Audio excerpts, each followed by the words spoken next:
Hold on. Hi, everyone. Welcome to the Katie Halper Show. I'm here with, obviously, Leslie Lee, but who else am I here with today? Say your name, your first name only. Nina. How old are you, Nina? 6.5. And what do you want to tell people to do? Oh, wait, sorry. I have a YouTube thing open. Sorry about this, guys. Crap. Hold up. All right, sorry, guys. This is one of these. Where are you, YouTube? Hold on. Too many windows, right, Nina? Oh, I see it. I see the thing. All right.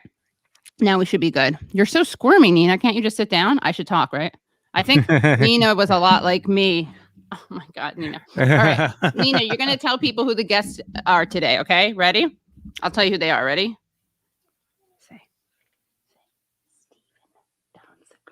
Say it. Steven Donziger. And oh, great. Roger Watterson. just Roger. There's no son. Just Roger Waters. Roger Waters. Okay, cool. Nina, tell people who do you like? Who do you like in the world? Do you like Bernie? Who do you like? What politicians? What do you think of politics? Bernie. Okay, why do you like him? He would give health care for nothing. You're right. Anything else you like about him? He would save our people and make sure everybody would get masks and do everything he could to save us. Yeah. What else? What else are you thinking about lately? Anything? Well, I've been thinking about that why, if we have two choices, we have to make the first one. What are the two choices? The two choices is Biden and Trump. Oh, right. Right. So it was Bernie and Biden, and you liked which one? I liked Bernie. Great. And then what happened? Then Bernie got kicked out, and now it was Biden and Trump. Right. And so what did you feel like you had to do? I felt like that I had to root for Biden, and my parents did too. Right. But not with the same excitement, right, as they would have for Bernie, or they did with Bernie. Yeah. We didn't very like Biden, but I had my own politics, and I said Biden was a little good. Oh, okay. Well, got it. You had your own politics. How'd you get your own politics? Don't touch the mic because it makes a noise. How'd you get your own politics? I just listened to his speeches and said, maybe it's not that bad after all. Okay. By the way, I forgot to introduce you, Nina, to my friend Leslie. He's a very good friend of mine. There he is. You want to say hi to him? Hi. Hi, Nina. It's so nice to meet you. You too. Leslie has a really cute dog named Taco. Oh, yes.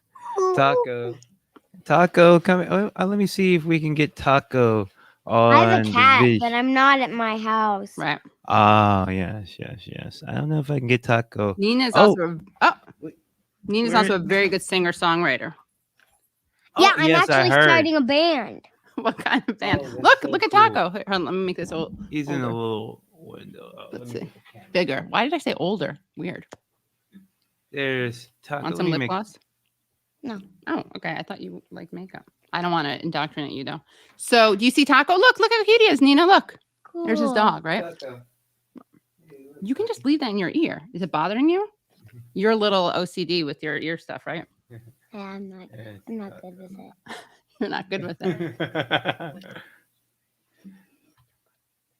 Oh, that's cute. Anything else you want to say about your politics? Your brother, what's your favorite hip hop band? Well, I'm actually in pop, not hip hop. You're in pop. You're into pop. Oh. Okay. Who does your brother like though? And how old is he? Hip hop, he likes Reagan because the song Reagan, right? He likes the song Reagan. It's by Killer Mike, and LP is Run. RTJ.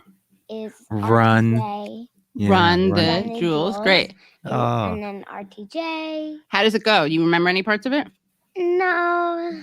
Okay. I thought she does. Maybe give her a hint. Maybe she'll. Yeah. All right. Any hip hop songs or rap songs you want to sing with us, or a pop song? Oh yeah, tell us a quote. Okay, Nina has a photo of someone in her room, and she's going to give us the quote, and let's see if people can guess who it is. Who said it? Of all our studies, history is best qualified to reward our research. Of all of our studies, history is the best qualified to reward our research. Okay, and this person who said that, let's see if anyone gets it in the chat. Let's see if people get it. Anyone know who said that? Type it in the chat if you know. Type it in the chat, guys. Type it in the chat. By the way, who is this little kid? This is my good friend of the show, Nina, named after Nina Simone.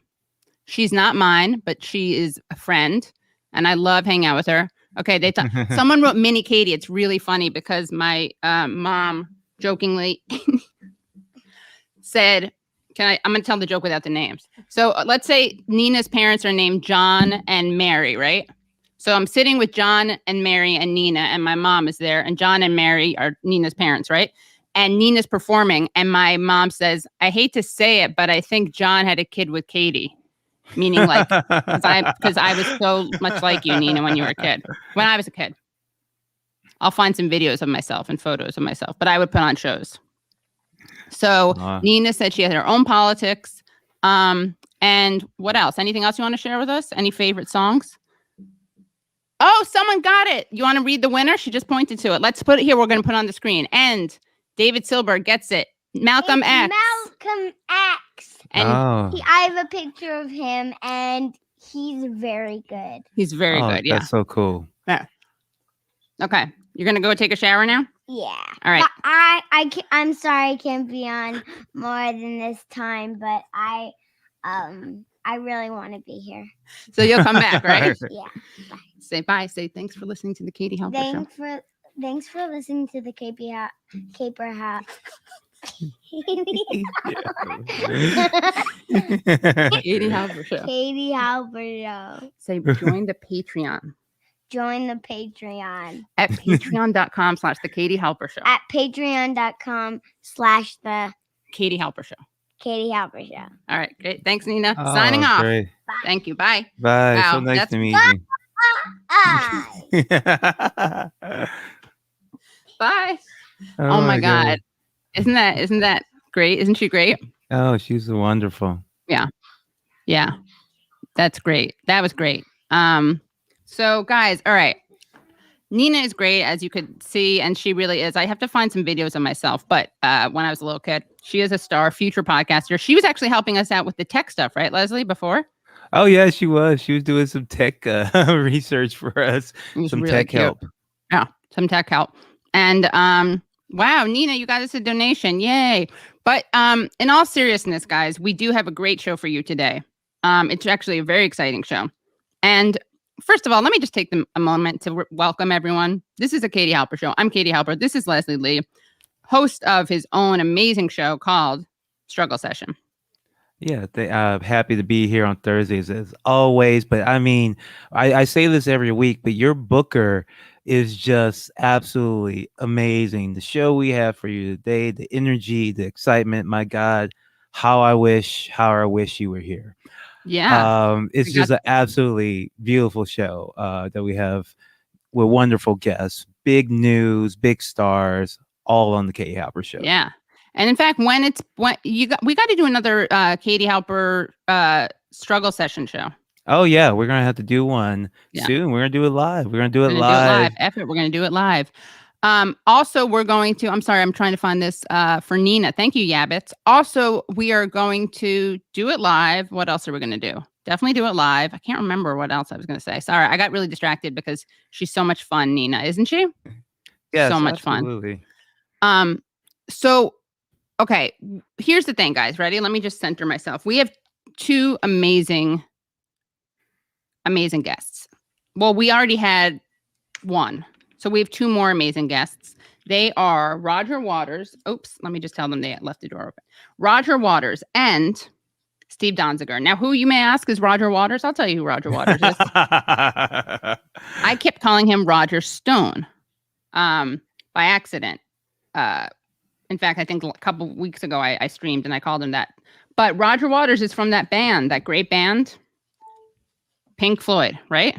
Mm-hmm. Okay, just making sure. Sometimes I Well, I confuse them mean, and it may be understating it to say that great band Pink Floyd, because there's a number of people who believe that they are the greatest band, the greatest band of all time, in large part due to Roger Waters's uh, legendary contribution. I mean, there's nothing you can say about Pink Floyd that hasn't already been said. Your band's favorite band was probably I Pink Floyd. see. I know mine was with the Smashing Pumpkins. Oh, They wow. were that, they were. I mean, they were just so huge. Their music still endures to this day. I was listening to some now, and it just still feels, fresh. It's just. But the thing is, I didn't learn about Roger Waters from Pink Floyd. I learned about him from his activism all the way back since I was a kid. Every time I heard about Roger Waters, I was hearing about Palestine. So that's another amazing thing, to build that amazing career and then shift to picking these struggles that no one else is willing to fight. I mean, we've already seen some people can't even get one tweet out about Palestine without Yeah, having to it's backtrack. very upsetting. Hulk. Hulk. I know, not the Hulk so much. 1 second. I have to yell and see if someone can close the door because Nina left it open. So Okay. Leslie, I'm gonna close out, and can you just tell people like what they need to know about Hulk? Actually, go for it. Tell people what they need to know about anything you want. All Just let right, me. cool. All right, so Yeah, let me go ahead. close Take out. your time. Yeah, well, welcome to Struggle Session. I am Leslie the Third. You can subscribe to us at patreon.com/struggle session or twitch.tv/struggle session. We're doing a lot of live streams. Folks, we had a big marathon live stream last week where we watched all of Berserk, the manga that I told you about last week by Kentaro Miura. Beautiful stream, beautiful occasion, beautiful night tonight, though. We have, that two courageous fighters on here, but let's talk about the Cowardly Hulk, Mark Ruffalo, a little bit. So Mark Ruffalo, I didn't see his initial post that people praised. I mean, I think in general, Mark seems like a really good guy with good politics, but he blinked on this one. As has happened with a number of celebrities, he tweeted something that was too pro-Palestine and too critical of Israel, and he got the word, he got the calls, and he took them and kind of walked it back and said, "No, this isn't a genocide," and saying that contributes to anti-Semitism. And the big problem is, as you see, the narrative has shifted from the slaughter of Palestinians to this to anti-Semitism caused by people talking about the slaughter of Palestinians. I don't think there's anyone watching the Katie Halper show right now that needs that broken down, explained to them. Even though we are going to be talking about it later, but the drill. You know the drill. And it's just sad to see Mark, like some others, some other celebrities. I think who is Selma Hayek, and was it Selma Hayek, Javier Bardem signed the letter, pro-Palestine letter, and then they got some pushback, some criticism, and like recanted it. And it's just such a bizarre thing to me. I don't understand how you can understand the situation enough to sign a letter, to make a statement, and then just get a phone call from, I don't know, I guess the ADL or something, and immediately recant it. Makes no sense to me. Oh, you're talking about Mark? Yes, talking about the Hulk. It's so sad because I actually was in a relationship with Mark Ruffalo that people don't know about, including Mark. Mark doesn't know about it either. I do have photos of us together. Well, I have one real photo of us together, and then I have a dozen photos of me where what's it called? Face swapped, yeah. Yeah. Did you face swap with Scarlett Johansson? Were you Scarlett? Which one is she? She's Black Widow. Oh, is that Widow? Yeah, I think she's Black Widow because she was in a relationship with the Hulk briefly in one of those movies. So you could just face swap yourself in there with Black Widow and get those scenes with you and Mark. Oh, got it. Okay, I see. Oh, I'm gonna have to do that. Yeah, he's great. He's got great politics. I'll read the tweet because it's very unfortunate. And also, I just want to say something, guys. I'm working on something. I'm working on a piece about how non-Jews can withstand being called an anti-Semite, what you guys can do and say when that happens. But this is something I tweeted out to Mark with a lot of respect. Hold on. I got into a real Twitter storm. It was not good. And we're going to talk about why in a second. But let me just share this. So here's what I tweeted out to Mark Ruffalo, because Mark, anyone have that on hand, that tweet that he wrote? Guess I got to find it. Hold on. All right. Then we're going to talk quickly about some more intra-left beef. And then, again, he's not canceled, Mark. We don't have to. Leslie, we haven't done this in a while. To cancel or not to cancel? Oh, okay. Well, let's go. We'll go over before we render our judgment. Okay. So again, huge ally, Mark Ruffalo, one of the best. And he tweeted this the other day. He tweeted something very good about Israel-Palestine. And I got to say, Mark Ruffalo and Susan Sarandon are two of the only, and then the Hadid family, Haddad. The Hadid family, the Hadids, yes, right. yes, from They're Housewives fame and modeling, right? Fame. And they are Palestinian, I believe. Yeah, they are Palestinian. So, yeah, sorry. But it's very funny that like people try to like come at them like, no, they're actually Palestinian. That's why they're on the side of the Palestine. Like you're not going to be able to like shame them out of. Oh right, yeah. Out of it, like it was so. But Ray Fisher, another superhero, cyborg. We talked about Ray Fisher on the Katie Halper show. He was the black guy. I went over the Snyder Cut thing with you. You might not remember. Yeah, I do, he was the black guy at the center. He tweeted out "Free Palestine." He did not take it down. All right. What's his name again? What Fisher? Ray Fisher. Ray Fisher. You're invited onto the Katie Halper show. Oh, it would be awesome to have him on. Also, Ray Fisher. Also, Mark. We're gonna. You still have a seat at the table, this table. So we still want you to come on. So okay, this is what Mark Ruffalo tweeted. I have reflected and wanted to apologize for posts during the recent Israel-Hamas fighting that suggested Israel is committing genocide, in quotes, genocide. It's not accurate. It's inflammatory, disrespectful, and is being used to justify anti-Semitism here and abroad. Now is the time to avoid hyperbole. Okay. Now, here's what I tweeted as an ally, okay? In fact, I made it very clear in my tweet that I was being an ally. How's my Wi-Fi? I mean, my connection, is it okay? Oh, it seems good to me. All right. I've noticed lately that I really don't have good. My camera looks so weird and like blurry, but all right. Respectfully sharing this with you, Mark Ruffalo, and then JP Live, which is Jewish Voices for Jewish. There's some weird. Is it Jewish Voice for Peace? Oh, come on, guys! You got to have your Jewish Voice for Peace. You got to have it in your bio. Come on, you want me to hire me? I'll do your social media. No disrespect. That's my theme. Respectfully, Jewish Voice for Peace. You got to put Jewish Voice for Peace in your bio on Twitter. Okay. Recently, there's been a lot of discussion about the word genocide. In 2013, Michael Ratner, what's ZL? I don't even know what that means. I don't know. Also, it's Ratner, not Rather, but again, it's fine. Preeminent legal scholar charged Israel with committing incremental genocide against the Palestinian people. And by the way, he was, it shouldn't matter, maybe. Oh, it's like RIP. ZL. Oh, it is. Like, is it Jewish? What is it? It's Jewish. What does it stand for?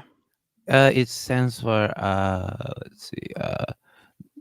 Leslie showing up as the Jewish ally. A blessed memory. A blessed memory. Okay, I'm gonna start using that. So, charge Israel with committing incremental genocide. And by the way, I would like to say, and I feel weird about this. Not really weird about this, but I keep looking for examples. I actually tweeted this. I tweeted out a plea for examples of Jews calling it genocide and Jews calling it ethnic cleansing and Jews calling it war crimes and apartheid. Because while I keep saying, you know what, I'm going to say it once more and then I'll give up the throat clearing. I don't center Jewish voices on this. They're not more important than the voices of the people who have experienced this stuff.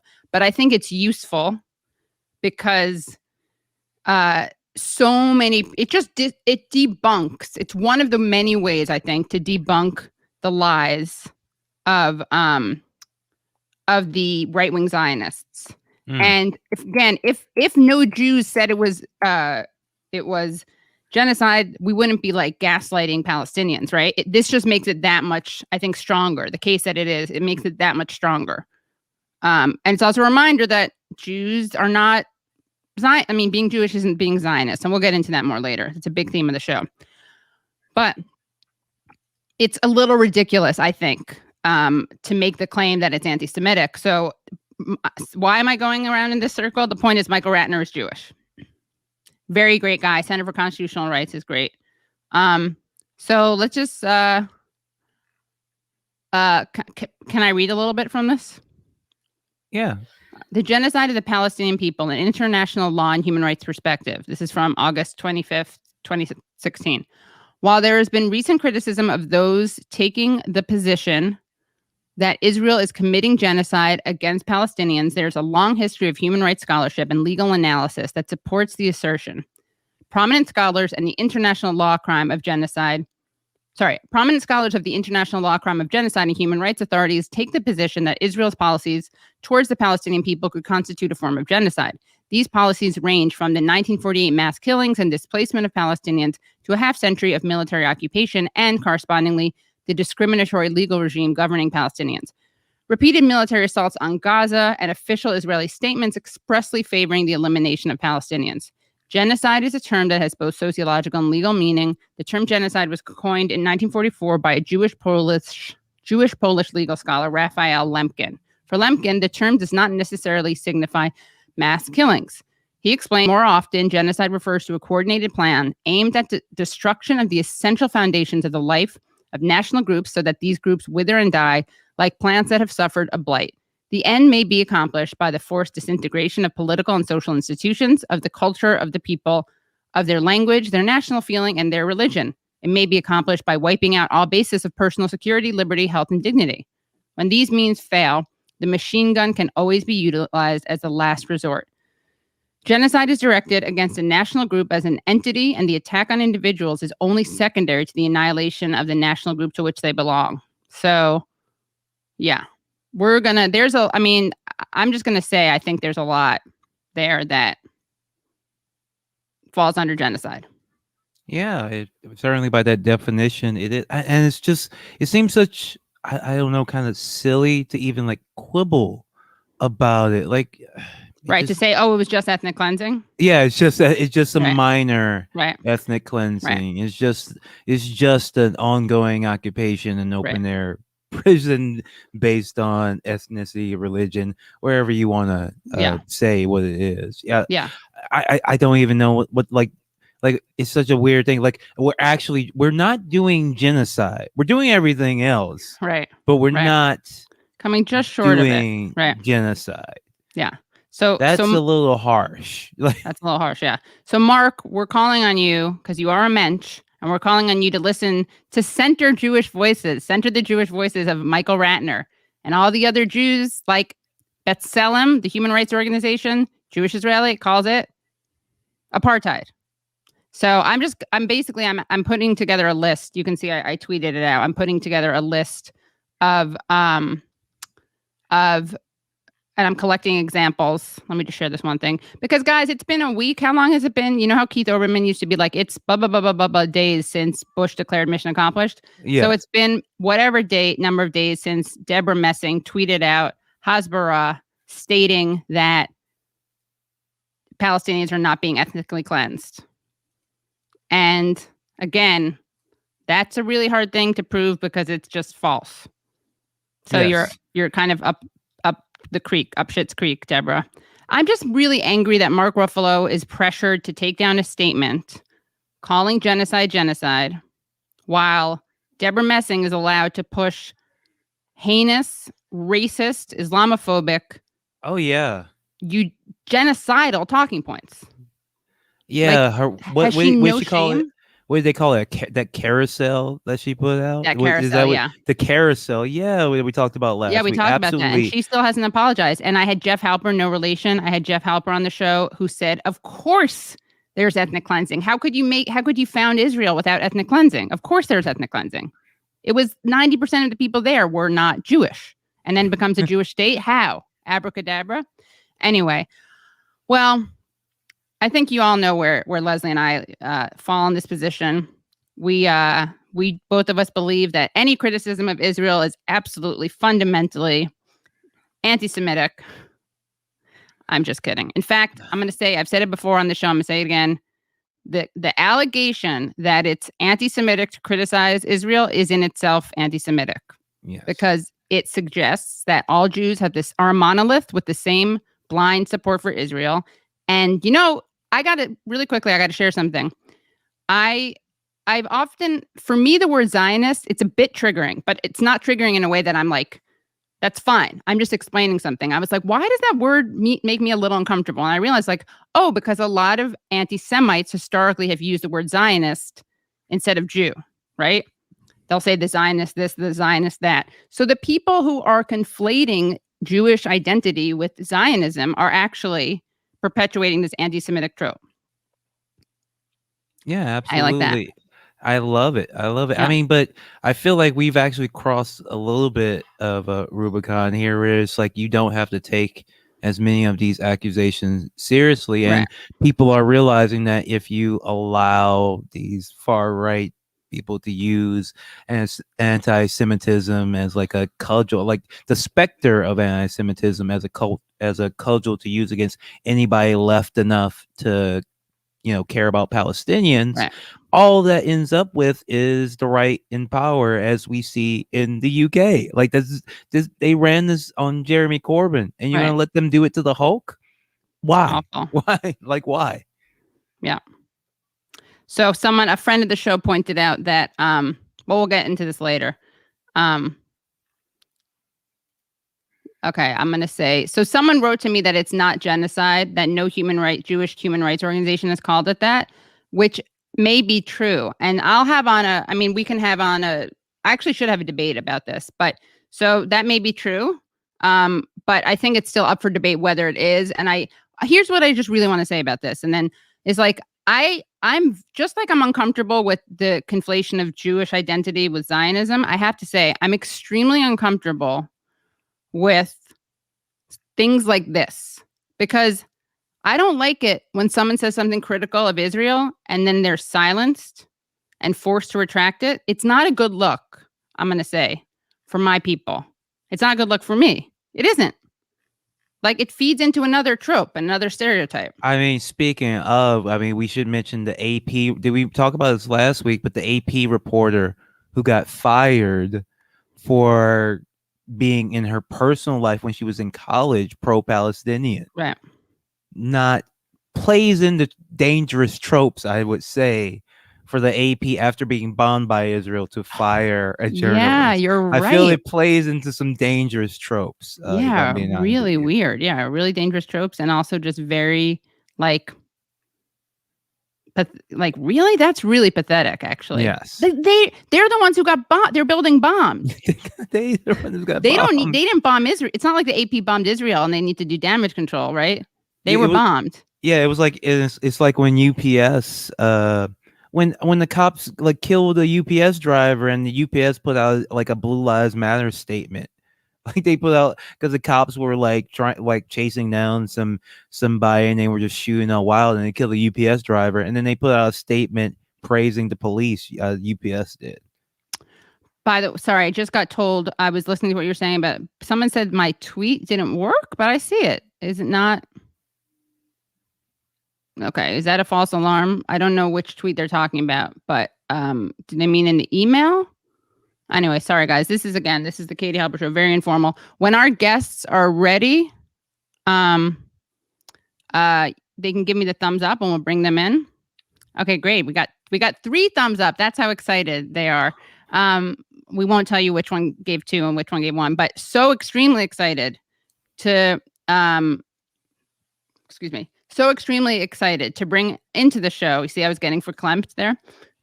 Human rights lawyer Stephen Donziger, who is joining us from, predictably, his home because he's under house arrest. Human rights lawyer who took on Chevron and is being really persecuted for it. And legendary musician and activist Roger Waters. So welcome, gentlemen. Hello. Welcome. Stephen! Sorry. No, it's good. I'm overexcited. Katie. Oh my. Nice to see you again. It's been too long. Yeah. Roger was kind enough to come on Useful Idiots. That and it was a great show. With that weird bloke. That weird bloke, yeah. Maybe, yeah. Yeah, don't Yeah. worry about that. That's Yeah. all right. And this is another, he's not a weird bloke. He's a, what would you, wholesome bloke, Leslie Lee. Thank you. Yes, very Let's nice. see. Very pleased to meet you, sir. I don't even know what to say. I don't know what to say. All right, well, But thank you so much for coming on, and thank you so much for your activism and your tireless activism. And you, Stephen, too. I was reading your story, and just it's absolutely amazing what you've gone through and the forces you're fighting against. I'm just so honored to be talking to both of you. Yeah. Thank you, Leslie. And Roger, just quickly, Leslie was saying before that he actually knew of you first as an activist and then Yes. as a musician, and then and you were a big influence on his. What was your favorite band, Leslie? It was the Smashing Pumpkins, and I learned about your music from the Smashing Pumpkins, but I learned about you because of your activism when I was young, hearing about you were the first person who I hear talking about Palestine, and sadly what a lot do you mean when you were young? You're a puppy. For God's sake, Yes. man. But it's just so amazing that you had this wonderful music career, but then you dedicate your life, to service and helping people. I think that's I was really very lucky. I Yeah. was a lucky thing.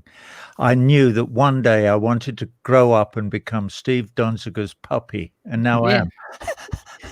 There you go. That's Yeah, probably a I'm coming slur. home for dinner, darling.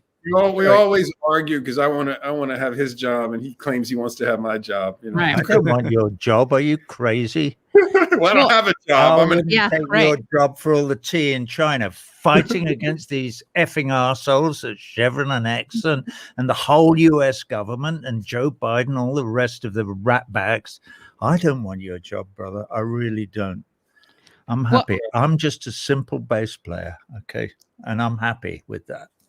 Can- Sorry, ac- Kate. No, of course. I would love to actually hear. Can you guys share how you met each other, how you heard about each other? We met in a gay bar down in the village. No, when did we meet? I tell you, I'm going to tell this story, may I? Yeah. Oh, it's I up to was you. Yeah. no, I was asking him. He's Yeah, my I know. I realized master. that. I realized Yeah. that. Yeah. go. You Yeah. go. I was it's the only time I've ever pretended to be an actor. Okay. And I was pretending to be an actor off Broadway, working for an adorable friend of mine called Bob Balaban, famous actor and film director and all the rest of The it. Exonerated. He put on the Yes. Exonerated about the death penalty, That about all these was exonerated him. people. I was in it. You were? He did You were me one. the great honor of saying, "Do you want to be in it?" And I said, "Are you fucking stupid? I'm not an actor." And he went, "No, I do. You know, Bob, he's very quiet and studious and incredibly charming and one of the most wonderful, lovable people that you could ever hope to meet." So he came round to my house and he gave me the script. He said, "You're somebody called Gary Gorga. You've been accused of a capital crime and you're about to be executed. This is your story. Do you think you can do it?" I said, "Fucking, I don't know, Bob." And he went, "Well, pretend you're acting." So I did. And he went, "You're a natural." And I thought, "You lying swine." But I didn't refuse to do it. I went, I'll tell you why I didn't. Because I've always thought that I had one part in me, but I've always thought that it was to play a high court justice at the Old Bailey or something. I sort of see myself in a long wig with a pair of pince-nez on my nose, coughing a bit. And then, and then I will get my one line, which will be, "Take the prisoner down." And that's sort of where I was hoping for that. But this was pretending to be a real person who was about to be executed. And so, anyway, I'm sorry. The opposite. I was sitting next to Kathleen Turner. No, that's not her name. The actress? I'll remember her name. Wonderful, wonderful actress. Was sitting next to me for 7 nights. And then one night she couldn't do it. So they wheeled in an understudy, and the understudy was Trudy Styler, the famous producer of movies and also wife of that well-known, what's his name, always wears a rugby shirt in the photographs. You know who I mean, anyway. Stung. Exactly, Stingray. Yeah, Stingray, yeah. And so we acted for an hour and a bit, and then we had a bit of a boogaloo afterwards because Clive Stafford Smith, the well-known guy who started Reprieve and whatever came down, and it was a bit of a party. And then Trudy said, let's go and have dinner at somewhere or other. And I went, yeah, all right. And he was there, young Donziger. And this was back in 2012, I think, somewhere around there anyway. And so Wow. obviously we started to talk about Ecuador and about the fact that he was representing these people and where it was all going and what. And of course, I knew nothing about it. It's like that weird moment in your life when something's going on and you know nothing about it and it's complete news to you, but it's life and death to them. This is where they live, and they're living day to day, having these billions of gallons of toxic waste dumped on them into their lives, and have been since 1961 or sometime when Texaco, who were the company who actually did it, started doing it.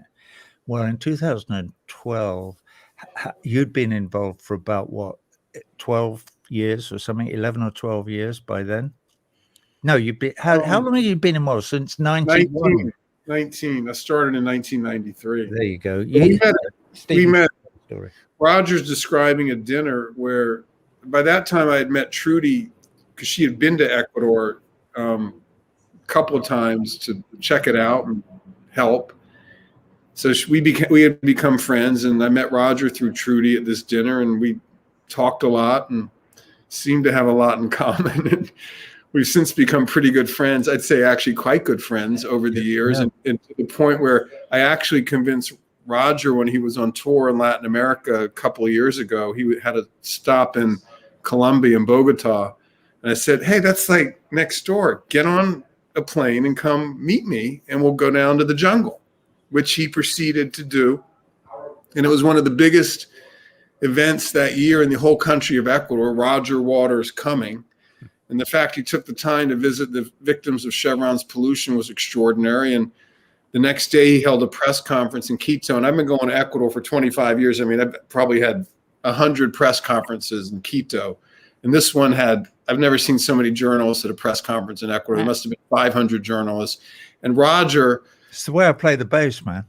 No. You know what it is? Like, he was so smart, like the way he talked about the case. And I'm like, at the end, I'm like, you could have been a barrister. Like, you know, it's just crazy. He's incredibly smart. Man, when it comes to these legal issues. Yeah. And he knows a little bit about music and entertaining and choreography and meaning of life. Lenin Moreno, yeah, okay, who was the president of Ecuador at the time, tried to prevent my plane from landing. Really? And then when it did land at Quito, I was told politely by the officials there, you cannot fly to, I can never remember if it's Lago Agrio. Lago Agrio, yeah. You cannot fly to Lago Agrio. We will not give you permission. They didn't want me to land. They let me land. They said, so I said, could I talk to, and I was very polite, and I asked if I could speak to somebody from what passes for the FAA or whatever in Ecuador. And so they said I could. And I got this nice chap on the phone. I explained to him that I was going to make a frightfully loud noise if they didn't let me fly to Lago. And they said, well, you can then, but you can't take that bastard Donziger with you because he is a thorn in our sides, and he is definitely not going. And I went, right, well, get ready for the pain in the side, because either Donziger comes with me or I'm making a huge fucking noise about this or whatever. And they went, just a minute, Mr. Waters, we'll come back to you in a sec. And they went and had a word with Lenin Moreno or whoever it was, but right. I know we were in contact with them. And they went, we've changed our minds. Donziger can go, for God's sake, be quick and don't make any noise and fuck off. So we did, and it was incredibly moving. You know, when you get off a plane and walk out, and there's like, what were there, Stephen? About 100 indigenous people standing there in the courtyard, and they were all like these women who came up to sort of just above my navel, and I was seriously overcome with emotion, with these people who really didn't know me from Adam, and there's no reason why they should, but just to be given a voice of some kind, you know. let us not forget, they'd won a judgment against Yeah. Chevron Corporation for Right. $9.5 billion. And these motherfuckers had said, we're not paying you a single cent. Leave us alone. We are Chevron. We're a big fossil fuel company and we are powerful. You will not want to be around when we start spending money through Gibson Dunn and the corrupt fucking judges on the South Circuit in New York, because the shit is going to fly and you're all dead. That's kind of what they said. Yeah. And he luckily went, that doesn't sound like the kind of law I learned at Harvard Law School. What is this? Oh, is this a banana? Are we living in a banana republic, with kangaroo courts? The answer we discovered obviously was yes, we are. Yeah. And that's why he's wearing an ankle bracelet around his Yeah. ankle. 660 days into, he's going to show. There it is. Oh, you took it How off. did Are you they going to take get it into off? trouble now? Oh, that's the No, cover. this is not the bracelet is on my leg 24/7. This is the battery that I slide to the side of it to charge it. It happens to be on now, but it's like the same size as this, like a garage door opener. And never Right. But leaves. you know what, Katie, I'm sorry to interrupt, but we're excited now because Chevron and Exxon had their AGMs yesterday, Stephen. Yeah. Tell them what happened. Yeah. at their Please. Yeah. I was going to say, AGMs please yesterday. update us on the latest. They got. First of all, thank you for having us on. I love Roger, Leslie. Pleasure to meet you, Katie. You're a great journalist. Basically, I've been going to Chevron or monitoring their shareholder meetings for really 15, 20 years because the Ecuador case always comes up.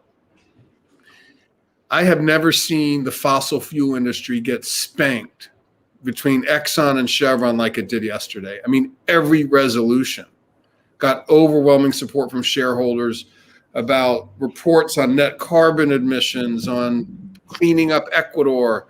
Exxon, this small hedge fund, placed 2 climate activists on the Exxon board.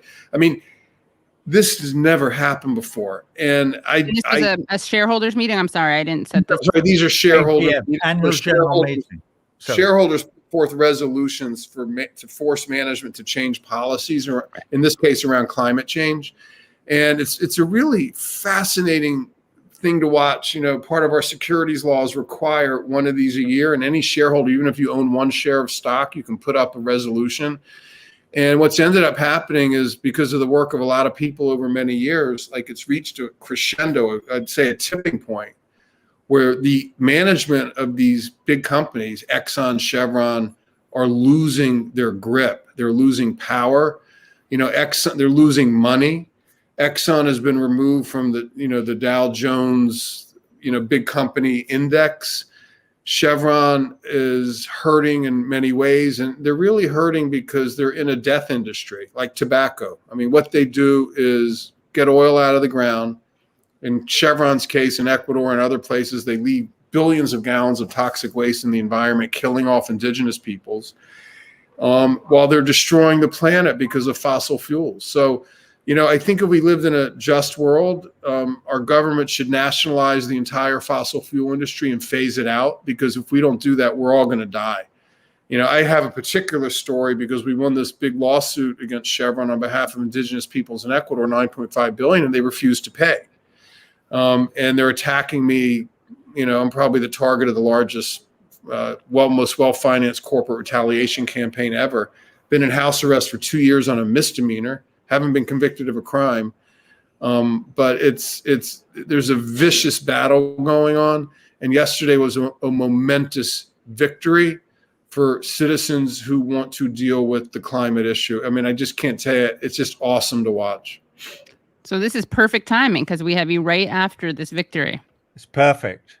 It's perfect timing. And by the way, We are last sending year, a message to Randy Musto and all the other scumbags at Gibson Dunn who've been fighting this battle. that's Chevron's law firm that they've made millions by locking me up. But last year, Roger directly addressed the CEO of Chevron, Mike Wirth, in the shareholder meeting. You can see the video online. But because of COVID, this year and last year, the shareholder meetings were via Zoom. And the shareholders who sponsored the resolutions made videos last year with Roger and Alec Baldwin. This year, Susan Sarandon did one, but they're powerful videos that confront, Chevron's CEO with the atrocity of deliberately dumping billions of gallons of toxic waste into the Amazon, and refusing to abide by a court order that it clean it up. And just so, people, I think we've been covering this story on Useful Idiots. I brought it up here. I've been tweeting about it. Obviously, you two have. But in case people aren't aware, this is basically because Stephen was what you've been locked up for without being convicted is being in contempt of court for not handing over private communications. Yeah, computer and cell phone to Chevron. And it's the order that I do so is unprecedented in U.S. history. Lawyers do not turn over their internal communications and confidential communications to adversary counsel in the middle of a case, So I'm being targeted by Chevron. I'm being prosecuted not by the government, but by a Chevron law firm named Seward and Kissel. There's a lot of extraordinary features to what's happening to me that raise really disturbing questions about our judicial system. I can get into details if you want, but I was going to say one of the most shocking things, and then Leslie, of course, if you have any questions, I'll throw to you. But one of the most shocking things about this case to me as an outsider who doesn't, have a law degree, but has watched a lot of Law and Order. But one of the most shocking things to me is that they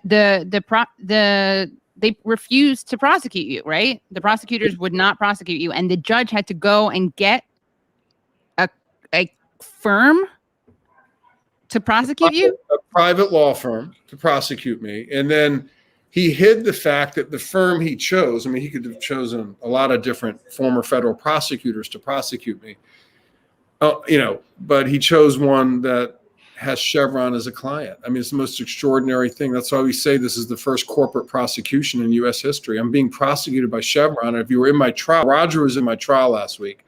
It was a farce. There was no jury. The judge is a leader. Loretta Preska is a leader of the Federalist Society. Chevron's a major donor. My prosecutor, Rita Glavin, comes from a Chevron law firm. And the charging judge, Lou Kaplan, whose charges were rejected by the normal federal prosecutor, has investments in a mutual fund that has investments in Chevron. I was in your trial, Stephen. I'm going to interrupt you. I was in your trial in 2014, February 2014, in the civil RICO. He's talking about the RICO trial, the underlying. Right. Yeah, exactly. But this is all part of it. Fundamentally, this is the fundamental question. Do we want to live in a world where everybody has recourse to the law? I do. I really do. The law has taken us a long time to develop. Okay, it goes back way beyond Runnymede, which was 1214 to 1297, when Magna Carta was written, and when we started to figure out how to whittle down the power of the kings and the barons and the whatever. But so we've now arrived at a place, and we eventually arrived at habeas corpus, for instance, which is a fundamental tenet. It's actually Article 29 of the Magna Carta, okay, which says that no man shall be imprisoned save that his case is heard by a jury of his peers. That's roughly what Article 29 is. Well, that's been thrown out the window. In the United States of America, habeas corpus disappeared with the invasion of Iraq, right, or with 9/11, or with whatever the what am I trying to say? George Bush. No, I'm talking about the Patriot Act and the Patriot Act amendments to 2021 and 2022, the amendments to the Patriot Act. Of course, I was just going to say those numbers. Of course you were, Katie. I knew you were about to say it. I'm going to wait now until you say the rest of what I was going to. No, I'm going to go for it. So those amendments say that at the behest of the commander-in-chief, who up until very recently was a bloke called Donald Trump, who I wouldn't let feed my fucking dog, because he's not to be trusted. But at his whim, upon his say-so, could lock any of us up forever without even making a phone call. This is written law in the United States of America. So you could say that this case where you let people with a lot of money trample roughshod over people who haven't got any money at all, which is his 30,000 clients in Ecuador in the rainforest. But the people who've got a lot of money and can pay Gibson Dunn and their hired hands are allowed to have their way. So the law is for the rich. Boom. End of story. Well, this is wrong. And this is what we, the people, are fighting against. I know you are. I know Leslie is, and we two are as well. But this is what we have to galvanize people to do, is to say, no, this is wrong. Everyone must have recourse to the law all over the world, irrespective of their race, color, creed, religion, nationality, blah, blah, blah, blah, blah, blah, blah. That is why we're here. All right, I finished my little speech. No, it was good. Got me riled up. Leslie, do you have a question? Yeah, or- yeah. So Steven, I mean, your story is so bizarre, and there's almost zero chance that this won't be a movie at some Yeah. point, just because it's so bizarre. But so basically, they're trying to accuse you. The underlying accusation is that you are more or less a sort of a lawyer / cartel leader who is Mob also Mob yeah, leader, who is also crazy too, because I saw some of the defenders, some of the people saying, "Oh, this Steve, he's a kook. He doesn't know he's like." What is the underlying accusation against you? Because it sounds completely ridiculous. Like you orchestrated this big multi-billion-dollar judgment against Chevron. Somehow you were able to do that, and yet you've been even with all your power and connections, you're under house arrest by them. That doesn't make sense to me.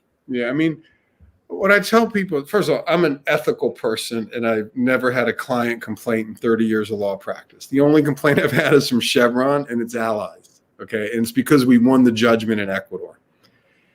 I tell people, and I believe this to be true, if I didn't exist, Chevron would have to invent me.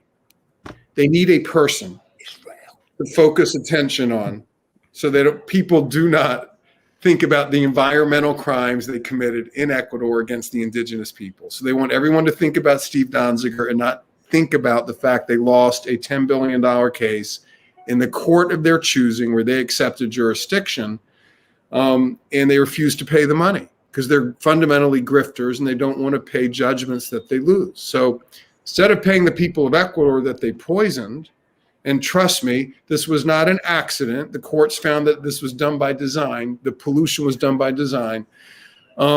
Instead, they're spending $2-3 billion on 60 law firms and 2,000 lawyers to attack me and other people. I mean, it's a moral outrage. It's unethical. I believe it's illegal. I think it's one of the more sordid and disgusting examples of corporate misconduct in our history. But it's happening, and I'm one of the victims of it. Compared to my clients, I probably have it pretty good. I'm at least in my house. I mean, many of my clients in Ecuador have died of cancer or suffering from cancer, and they can't get medical treatment. They can't get clean water. People need to understand, like here where we live, you need water, at least you can go to your sink and turn on the faucet. That doesn't happen down in the Amazon. People rely on rivers and streams and groundwater for their water. And all of that was poisoned by Texaco, now Chevron, as part of a deliberate design to save money. And so many people have died. And you can't really live in this area now without drinking, contaminated water or eating contaminated food or breathing contaminated air. There people there are getting walloped multiple times a day with these exposures. Many are dying, and it's all because Chevron did it to save money, to increase their profits even higher, and B, they won't comply with court judgments to clean it up. Instead, they attack lawyers like me and get us locked up through private corporate prosecutions. This is crazy. I'm just telling you. This is insane what's happening, and people need to pay attention. We can't let them get away with this. This is a new corporate playbook by this industry to go after successful human rights lawyers who hold them accountable for their pollution. Cut! Okay. I'm interrupting him because the good news is, thanks to people like you, Leslie, Katie, and a bunch of people, we have reached a tipping point. We're at a tipping point. I put on my café only because I normally do, but also because his case is actually very like the Israel-Palestine. I don't call it a debate because it's not, but it's now become a conversation, and it's a public conversation. And we are reaching a tipping point in that conversation as well. We're particularly with to speak about the law for a minute, with Abby Martin's win in Georgia day before yesterday. The Katie Halper show bump, I gotta say. Just kidding. Very, very difficult for a federal judge to sit on the bench and with any credibility at all say, no, we find for the Israeli government in this case, it's perfectly okay for them to prevent a well-known and accredited journalist from making a speech at a university in a center in one of our great states, and so that is huge, but that's a small part of. I've been involved in that conversation for many years as well now, but we are now beginning to see a light at the end of the tunnel where our side of the conversation can no longer be crushed by the weight of money pouring from the other. In the case of this, the money was coming from the Ministry of Strategic Affairs in Tel Aviv. In the case of him, it's coming from Chevron Corporation. But they're two big, powerful entities who want to maintain the status quo. And we are not going to let that happen. We, the people, I'm looking at the camera again now, because boy, are you so important. All of you, everybody now who is joining together to fight these extraordinary inequities within the world that belongs, if it belongs to anyone. I mean, all right, let's give the bugs a vote too. What about the cicadas that I keep looking for every evening? There's supposed to be like billions and billions of them pop. I haven't seen any yet, but I will welcome them when they come. But, this is our planet. And if we don't all come together and work cooperatively, these motherfuckers are going to destroy it. Just tear the heart of it and throw it away. So this is hugely important, what's going on tonight and every night. Sorry, Stephen, I interrupted you there. No, that's exactly right. And, yeah, I mean, we're all in this together. I mean, one thing I've noticed. We're all in it together. We are together. And with regard to the Ecuador case, I mean, the support the people of Ecuador have gotten, as well as myself personally, me and my family over the last 2 or 3 years, is just extraordinary. I mean, it's like it's blown up. If Chevron had just kept the status quo as it existed 3 years ago, no one would know my name. Right. I mean, it's just, instead they lock me up. And like, everyone's like, what the F? This can't happen. And like, that's the problem I noticed with Chevron and a lot of these big fossil fuel companies. They only have one speed. It's like pedal to the metal. Like, they don't know how to pull it back off the floor and calibrate their speed. So like, pound them all the time, This is something, Stephen, that gives us our power, is that they are all of them on their side of all of these arguments are burdened by something which I call primal disdain. They believe themselves to be superior. The white man believes himself to be superior to all the people, all the brown people whose land he plundered and settled all over the world. In their minds, 600 years. Sorry, I'll stop. No, just as an example of that very point. I mean, in the Amazon of Ecuador, like, if you ask Chevron, like, you dumped all this toxic waste, they don't even deny it. But they say, no. We elevated the country of Ecuador because we got oil out of the ground. Per capita income in Ecuador went from, $500 a year to $3,000 a year during the time we were there. We helped Ecuador. I mean, Ecuador grew. In the meantime, the people where they operated are dying, can't get clean water. They literally admitted to, this is crazy, they admitted to dumping 16 billion with a B, gallons of benzene-laden, cancer-causing toxic waste into waterways, fresh waterways, the most beautiful, pristine, delicious water. It's in the Amazon, relied on by thousands of people to survive, and they poisoned it all. It was a mass industrial poisoning. And When if we they were there, Stephen, do, we actually helped Ecuador. We planted trees on the highways in Quito. when we were there, Mhm. that I remember turning to my missus Camila, and we looked at each other, and I looked out the window, just driving to the places that we visited and all the pits and the whatever and the tour and whatever. So I said, I don't know how much money Texaco and Chevron made out of this operation that went on for 30 years, but looking around, it doesn't look like much of it filtered back to the local people. You guess how much filtered back? Fuck all, as we know, because that's not their job. Their job is to represent their shareholders, go in, steal everything that they can, pay nothing for it, and leave. That's their job, Well- and that's what they're required to do by the law Well, let in me the say United that. States of America. Yeah. Maximize the bottom line for their shareholders. That is their only responsibility. They have no moral responsibility or humane or no responsibility as human beings at all. So sorry. But I will say this to bring it back to what we said earlier. Yeah. I mean, yes, that is their fiduciary duty under the law to maximize return for shareholders, but they can't do it by violating the law. And this is where lawyers come in to say you can't do it this way. You have to pay for your pollution. But the crazy part is once that happened and we were successful, they still didn't pay. And they bought off a pocket of the New York federal judiciary to try to remove the main lawyer from the scene. That is me. I mean, as difficult as this is for me and my family, I have a 14-year-old son, wife, Laura and Matthew.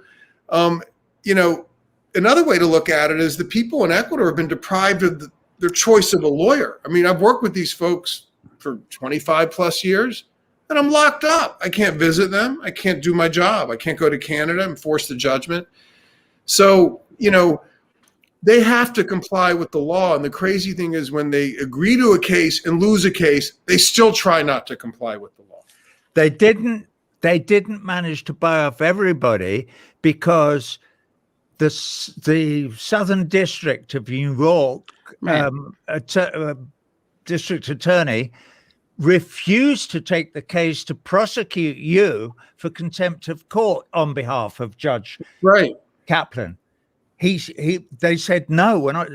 Which is why they had to get this other firm of lawyers to do it. So they're not all corrupt. We know Kaplan, Louis A. Kaplan, is corrupt. He's in Chevron's pocket. He's a major shareholder, and he acts for them without fear or favor. He's the judge who sat on the bench in the RICO trial where Stephen was found guilty of being a gangster.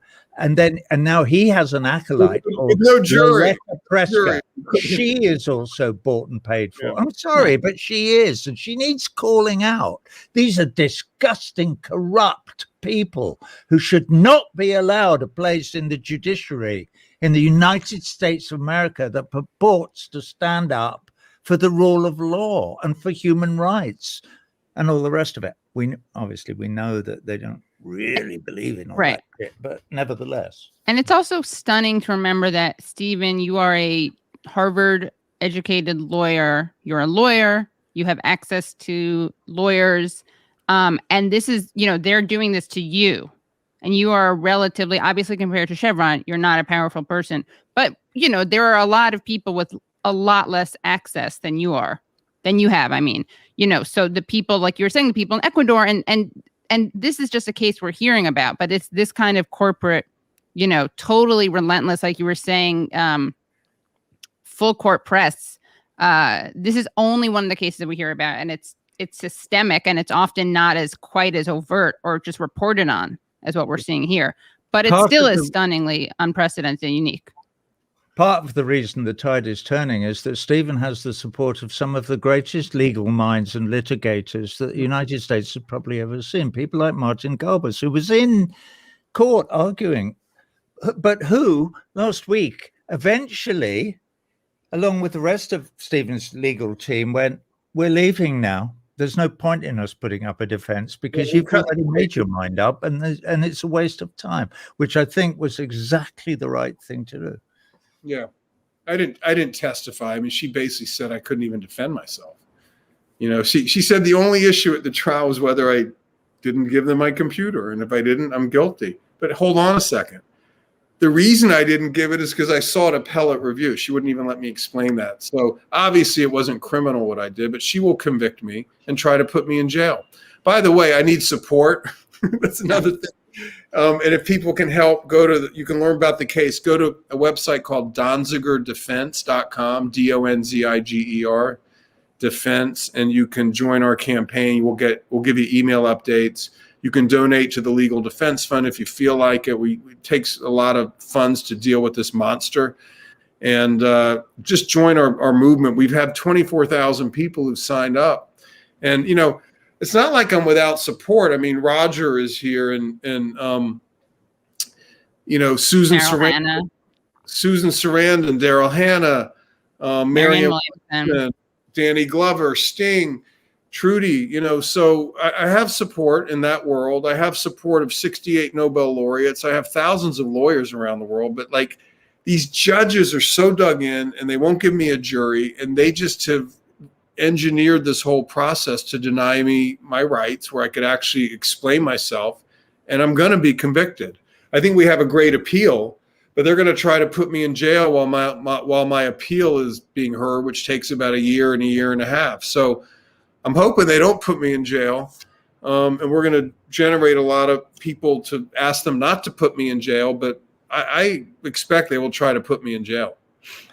While this donate moment goes by, I find increasingly that I have to make this little speech. It's very, very short. Why don't you give him money? You're a rich pop star. Why are you asking us to donate money to because I've fucking done it. I'm up to here with it. Trust me, I have. And he would tell you if his lips weren't sealed.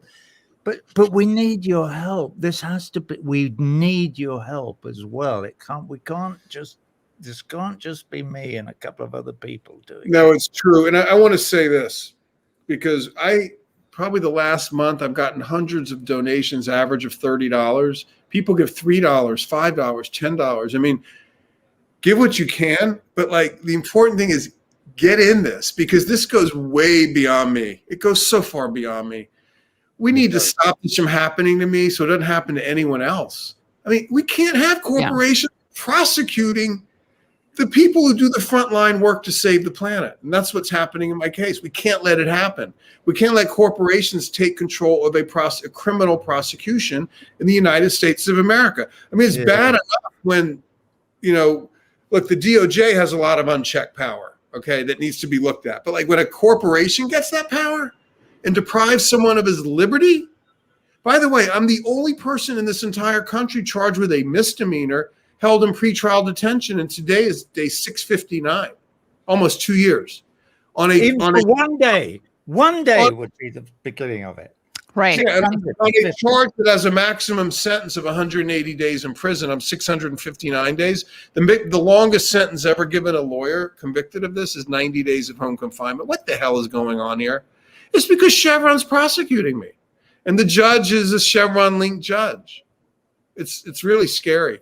And by the way, they hide it behind the normal processes. I mean, people have so much kind of ingrained faith in justice in our federal judiciary just because of the way we've been raised. And it is a good judiciary, or has been for many years, but it's gotten increasingly gone to the right in recent years with, Trump just really tipped the scales way to the right, and 25% of federal judges were appointed by Trump. You see what's happened to our Supreme Court. It's a different kind of thing now. Our federal judiciary is not what it used to be. And people need to recognize that there's a reason that the Koch brothers and these corporate funders and the Chevrons of the world and the Exxons of the world have donated massive sums of money to the Federalist Society, to the Judicial Crisis Network, to take control of this last unelected branch of the federal government that really should be the last line of defense for individual rights. Instead, in my case, it's been weaponized to attack individual rights and create a human rights violation right here in Manhattan. So people need to pay attention. Our judiciary is under siege by these forces. I'm not saying every judge is bad. Really, there's a lot of great judges in America. Please, I'm not saying that. But judges now have more power than ever before. And if they don't abide by the framework of the rule of law, as I think is happening in my case, real abuses can take place, and they are.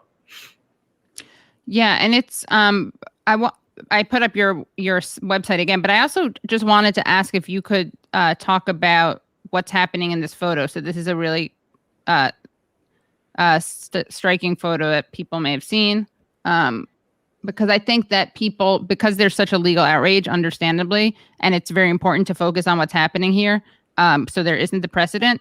But the other story, right? And this is the story you tell, obviously. But what is happening in this photo, which is from when, the 90s, when you were in Ecuador? This photo was taken on October 21st, 2003. This was the first day of the trial against Chevron. Chevron had tried for a decade plus to, their first line of defense is, we don't want a trial.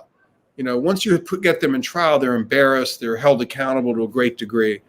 So this is the first day of the trial in Ecuador, on the street outside the courthouse. The women I'm talking to are from the Waorani indigenous group. People had traveled, 2 days sometimes by foot, canoe, walking, bus, just to get to this little town, which, by the way, was created by Texaco, because this is the place on Kofan indigenous territory where they drilled their very first well. So because that's where they found oil, they built a whole town around it, which they named Sour Lake after their headquarters town in Sour Lake, Texas. They used Lago. Yeah, exactly. So this was a very important day on so many levels for the people. It was an important day for me personally. I was honored to be in this position, and it was just mind-blowing. I mean, I couldn't believe after 12 years we actually were able to get this trial started, and that so many people had turned out from around the Amazon to attend it. And I will say this was at lunchtime. In the morning session, there was hardly anyone in court, and I couldn't understand it because the protest started late. And the courtroom was in the back of this building. And as the morning wore on, I started to hear these protest chants. I'm like, oh my God, the people have come. But no one came into court. So at lunch, it occurred to me that these women and many others didn't think they had the right to enter the courtroom. I had to say, you know what? This is your trial. Follow me into the building. And they followed me in and went into court. Now, standing between me and us in the building was a SWAT team of Ecuadorian army officers, heavily armed, who were put there by Chevron and the powers that be in Ecuador to intimidate the people into not coming into the courtroom. It's a fascinating day. And any other stories? Like, you worked with what is the Fajardo? What is his name? The lawyer? Pablo Fajardo. Yeah, that's another thing I'd like to mention is this isn't my case. This case was prosecuted in Ecuador by a team of fabulous Ecuadorian lawyers: Pablo Fajardo, Juan Pablo Sanz, Julio Prieto, Alejandro Ponce Villacis. I mean, my role was like to help them and to raise money so they could pay case expenses and to give them ideas and to make sure Chevron's lawyers in the U.S. were not abusing the process. And, I had a kind of a larger role. I never appeared in court in Ecuador. I'm not an Ecuadorian lawyer, but I was down there a lot. I live in New York, and I've been there 250 times. So on that day with that other picture, I was sitting with our Ecuadorian counsel at counsel's table. But I want to be very clear. This case was won by Ecuadorian lawyers. And there's a documentary, Crude, right, about this case. Yeah. And there's a scene in it where Pablo is talking about, he's visiting a grave, and he mentions that his brother was killed and tortured. And then he says that the family heard from someone who was in the military that they meant to come for him. I remember a time in these years when Pablo, that happened to his brother. I mean, look, no one knows who killed him, but, we have our theories. And Pablo then started to sleep in different houses every night and carry a gun.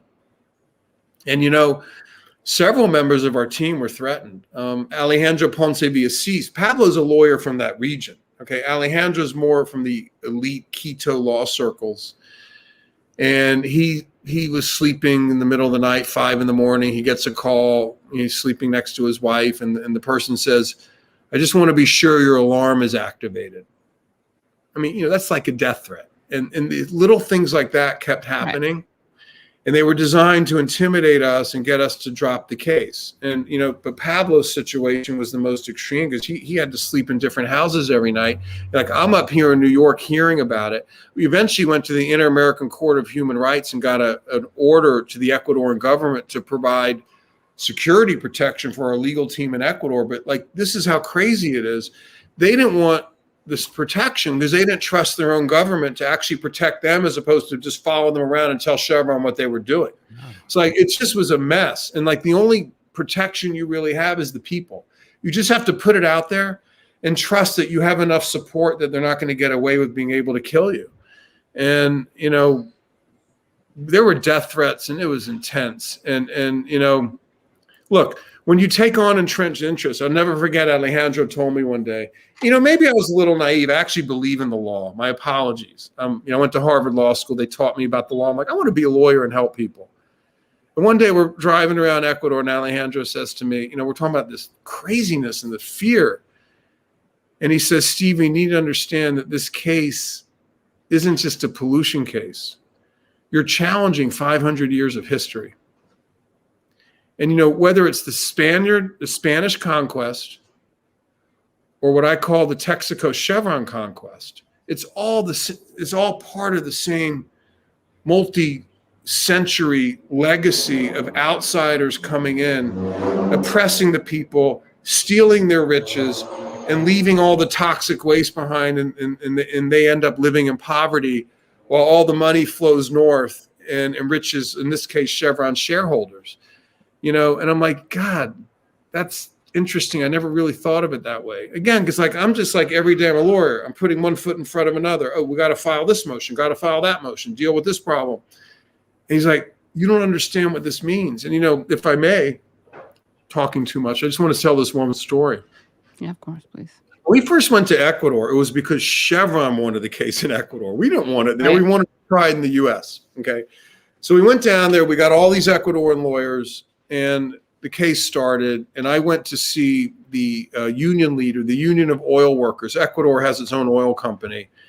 And I went to the head of the Oil Workers Union, very powerful union official, just to tell him about the case. I didn't want them to be threatened by what we were doing because they were relying on the industry for jobs. And he looked at me like I was crazy. And I'll never forget, he said to me, "You can't win this case." And I said, "Why?" And he said, "Because you can't beat Texaco in this country. Never happened." He goes, "There's not a judge in this country who will rule against Texaco. Because if they do, they will be killed." And I walked out of that office. This was 2003. The case was just starting down there. And I looked at the guy I was with and I said, "Are we fucking fools?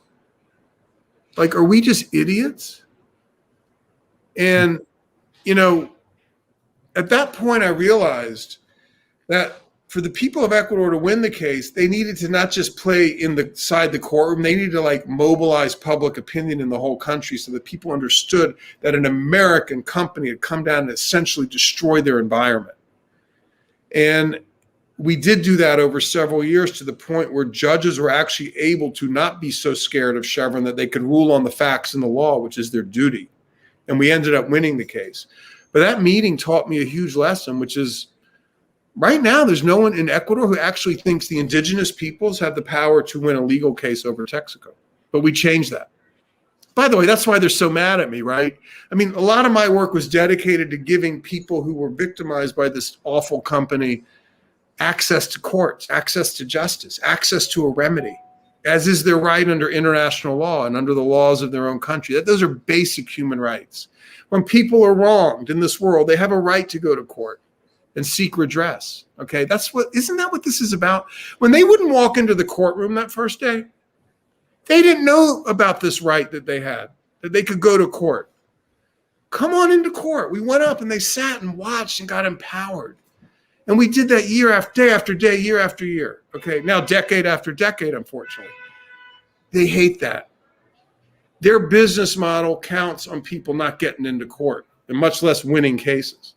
But Stephen, that is why this is part of the reason why your story is so important, and why this conversation we're having is so important, because it's part of the conversation which is asking the people of the United States of America a very, very simple question, which is, do you want to be the people that you've been pretending to be for all these years, that you care about democracy, liberty, First Amendment rights, justice, blah, blah, blah, the rule of law, and all of that kind of thing? Or are you prepared to allow this situation to tip into a place where people just accept we're fucking America, and if you don't do what we want, we're going to kill you? And that is the action. That's what it is, which is what your foreign policy is all about. So the people of America at some point are going to have to find their voice, join the fucking choir, sing out loud. No, that is not what we want. We don't want to be that hoodlum holding a gun to people's head and going, do what America says or we're going to kill you. That happened all. That's Reagan, Bush, that's Clinton, that's the past. No, we don't want it anymore. And let's not pretend that that wasn't going on from the turn of the fucking 20th century until now, because it was. The American Fruit Company is the beginning of it all, and that foreign policy. And no, you haven't all been, riding white horses and the cavalry coming to rescue democracy. You've been out there stealing and plundering, and you, the people of America, are going to have to decide at some point, that is not who we want to be. And it's not who we want to be seen to be either. Well, it is who you are seen to be, because it's what you do, Joe Biden. So stop doing it, please. Here. And start here in Palestine, please. That was fabulous, Roger. And let me just say this. Hate to keep talking about myself. I have no choice. I'm getting nervous, but I want to say this. What's happening to me, I believe, is a major litmus test for the Biden administration in terms of the climate issue, right? Like, dude, you have an American human rights lawyer locked up without trial on a misdemeanor for almost 2 years. Okay. I spent the bulk of my career protecting the lungs of the planet and indigenous groups in Ecuador, who are the frontline guardians of our planet. How the hell can our country be doing this to a human rights lawyer? So I want to ask you personally, Mr. Biden, do something about it, okay? Your attorney general needs to take back this corporate prosecution from Chevron and take control of my prosecution. I am begging the Department of Justice to prosecute me. I promise you've never heard of a lawyer in U.S. history say those words. I repeat, I am begging the Department of Justice to prosecute me. I cannot be prosecuted by a private corporation that I crushed in court in Ecuador. Please, if you care about climate, protect the rights of lawyers who do the frontline work. Take the case back. Obviously dismiss it. You already turned it down once. Dismiss it again. But whatever you do, take it out of the hands of Chevron. It is so wrong for a private citizen to be prosecuted by a corporation. Stop it. And I'm asking President Biden personally to do something about it.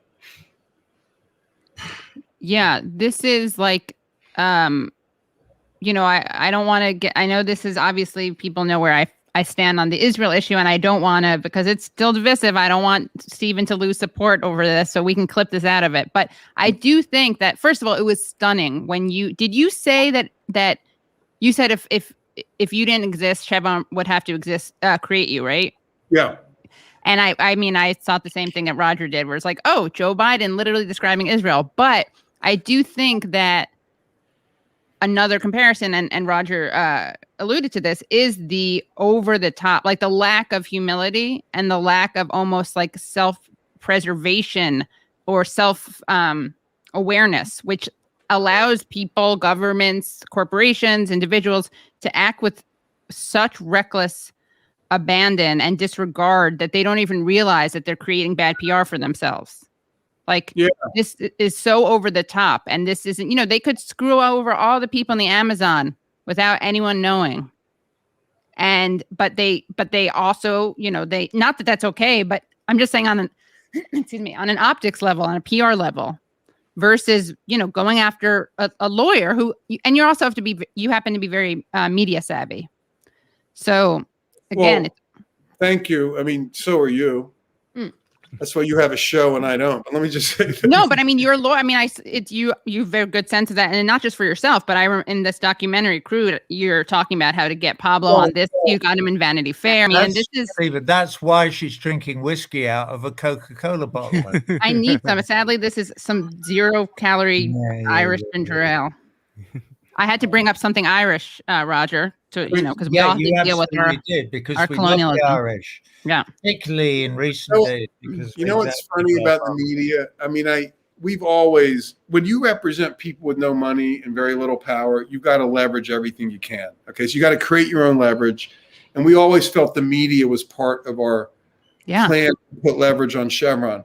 So they claim that our entire media campaign, from the beginning of the case, as part of an extortion, an attempt to extort money from them, that we don't have a First Amendment right to even do media. I mean, that's truly their theory on this particular case. And the irony, of course, is the corporations, I mean, they have 6 PR firms. They use the PR firm that did the Swift Boat campaign against John Kerry. Hey, sweetie, they did the Swift Boat campaign against John Kerry, against me. 6 PR firms. But no, we're not allowed to engage the media while they hire 6 law firms to put their point of view out and try to kill everyone who might even think about doing a story about what's going on with us. Yeah, so Roger and Steven, I just want to ask you, the number one thing that I'm noticing about you is you're both so positive and upbeat. Roger, you've been fighting the same battles for forever. Steven, you've been locked up. Where does that come from? We're winning. We are winning. Leslie, we're winning, brother. We're winning. We have reached and gone beyond the tipping point. The people are rising up and voicing their voices coming out. That's so beautiful. I was doing one of these webinars the other day, and I can't remember even now. Oh, I know, it was Max and Aaron and Ben Norton on blah blah blah. Gray area, Gray Zone. I think it was on Gray Zone. Yeah, but anyway, it was either them or somebody else, and somebody brought up the concert for Palestine and asked me about it. And I went, yeah, I've been having this conversation every 10 minutes for the last 15 years, since I've been kind of involved. And I keep saying to people, I'm not sure we're quite ready and blah, blah. I think we may be ready. And I actually said so. I've forgotten the journalist's name. Anyway, she wasn't. She was from Al Jazeera. She was an Al Jazeera journalist. And she keeps writing to me about it now, saying, you said maybe. And I did. I said, maybe next summer, before I go on the road. I'm going on the road in the middle of July. Before that, maybe it's time for 500,000 people in Central Park, everyone holding a Palestinian flag, standing up and saying, this bullshit has got to stop. Either we believe in human rights, Paris 1948, fledgling United Nations, or we don't.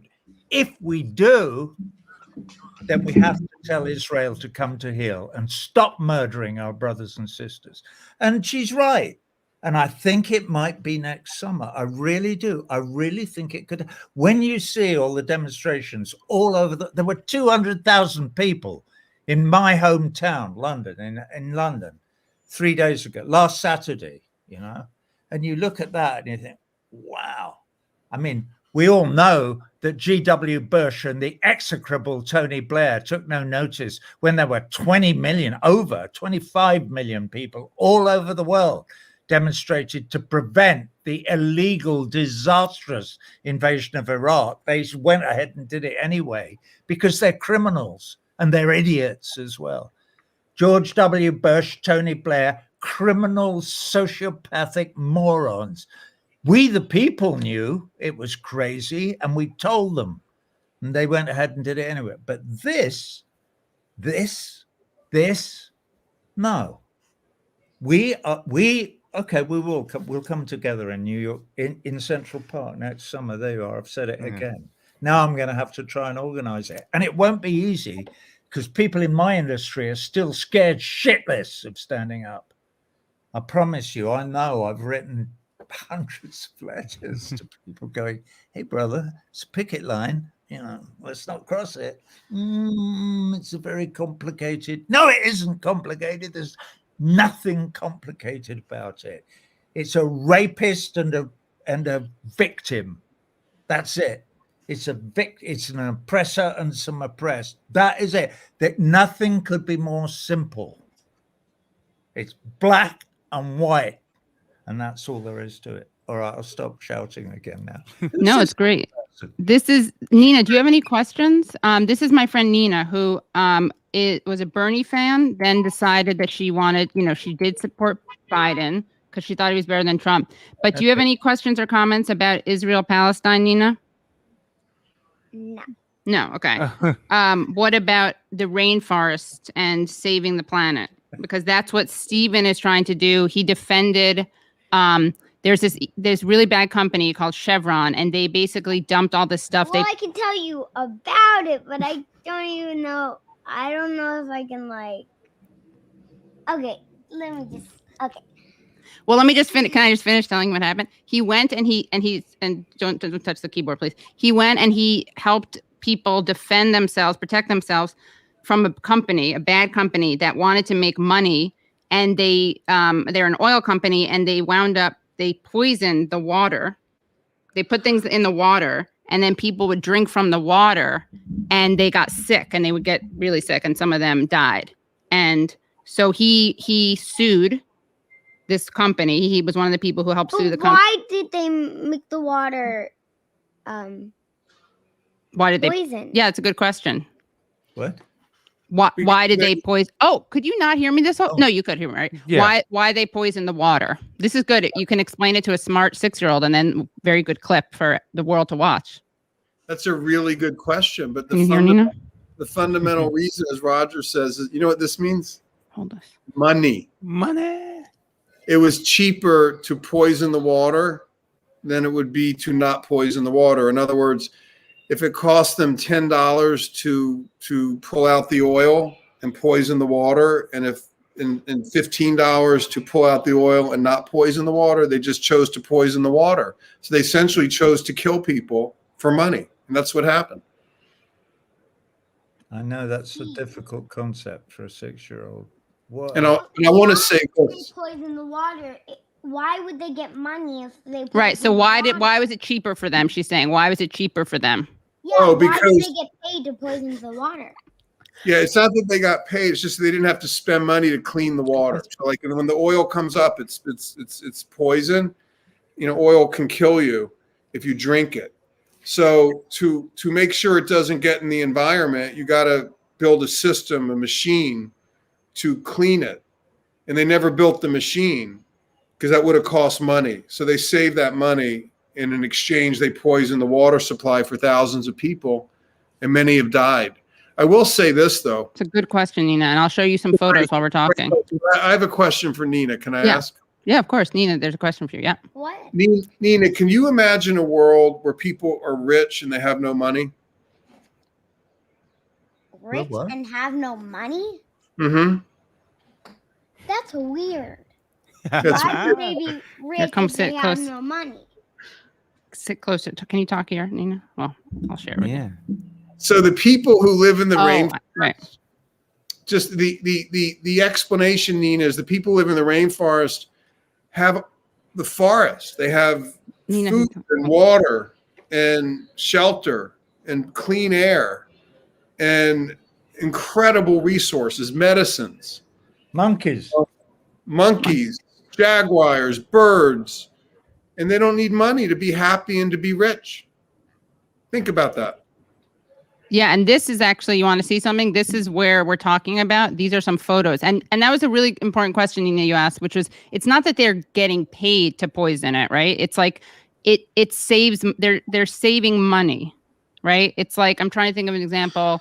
It would be Oh. like instead of bringing what's something your mom or dad, I'm trying to think of something like instead of getting like your cat, right? If you don't have to bring your cat to the vet, but when your cat's sick, you do, right? It's not the greatest example. So it's like if you didn't take care of your cat because it was cheaper not to. Except this is worse because it's like letting it be actually putting poison in their Can I food, so that help doesn't you work. out? Can Yeah, I help Roger, you please. out? Yes. It's a bit like if you've got a ton of garbage in the kitchen Yeah. that you haven't Right. thrown out, and instead of buying a garbage can and paying somebody to come and take it to a landfill and put it, you just throw it in the neighbor's garden. That's good. Yeah, that's a Where good it rots, example. and then they get sick. Listen, that what Roger just said explains why when he talks, he has 80,000 people listening, and when I talk, I have my wife and son. Who must be Matthew wow, and they must be Laura. sick of you. No offense. I mean, but Nina, did I tell you this part? He can't leave his home because this bad company, right? So he made this bad company pay, right? They went to court and they said, yeah, you really you harmed these people. You harmed these people. Dort's comment just came up there saying 6-year-old gets it, mainstream media doesn't get it. Yeah, in fact, Yeah. Nina, we Go should make figure. videos together where we explain Good things. comment, brother. Yeah. But I here, wonder why they don't get it. I tell you why, because Chevron advertise in all their newspapers Right. and on their television shows. and see that whatever. oil? Why do you think the New York Times won't weigh in on this issue? I know that's the thing that's ridiculous is it's not even considered. It's so clearly a newsworthy story. Like even if you don't like, you have to like pretend that you care about it. If you're corporate media, isn't it just newsworthy in No, itself? not if you're There's a guy in his Murdoch house. or somebody or one I of the think other. this would be a story written about my situation under house arrest would be read with great interest by the New York Times demographic. I don't know why they don't cover it. It's ridiculous that they haven't written about it. I mean, what, The Intercept has written about it? Where Nation, Gizmodo, I mean, Chris Hedges. I mean, it's gotten really good coverage all over the place, other than the big media. right. I mean, I've had journalists fly 4,000 miles from Europe and from Germany and Sweden, Norway to come interview me. And the New York Times is literally a 30-minute walk from my apartment. They won't show up. So this, and I want to show everyone, including Nina, this is, you see that slimy stuff? That's oil, right?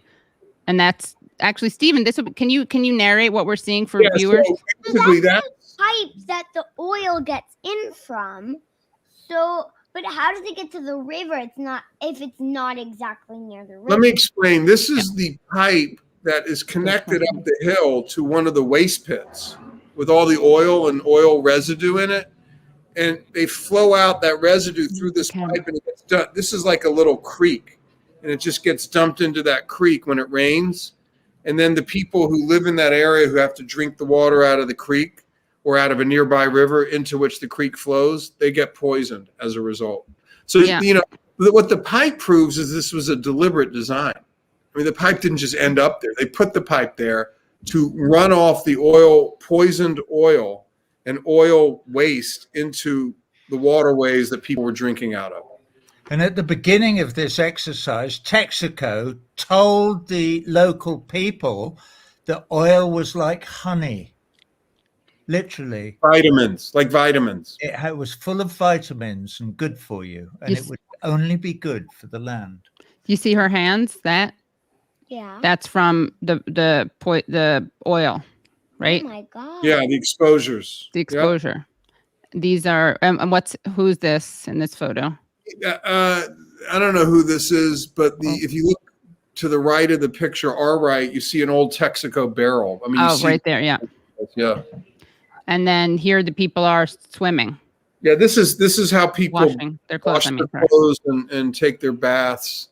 You see the oil pipes, and I mean, all of this is contaminated to some degree or another. Yeah. So, and this is from a really great slideshow I found on Flickr from Rainforest Action Network. So, look again, you see the people swimming in this water, and it can make them sick.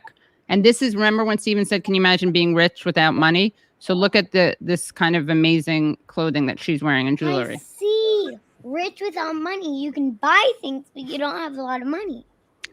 Yeah, you can buy, or you can Make create them. They things, make make that. them. Yeah, I don't think This she is- they bought. make Well, them. I I mean, They don't buy that stuff. Right. They make it. like if there's a mayor or something, it doesn't have to be. The mayor doesn't have to be rich to be the mayor. Oh, I think you're talking. I think you're talking about maybe the another way of looking at this. I think she's talking about like corruption. Oh, I see. She's talking about the need to take money out of elections so that you don't have to be rich to run. Is that what you're saying, Nina? Yeah, like To be mayor.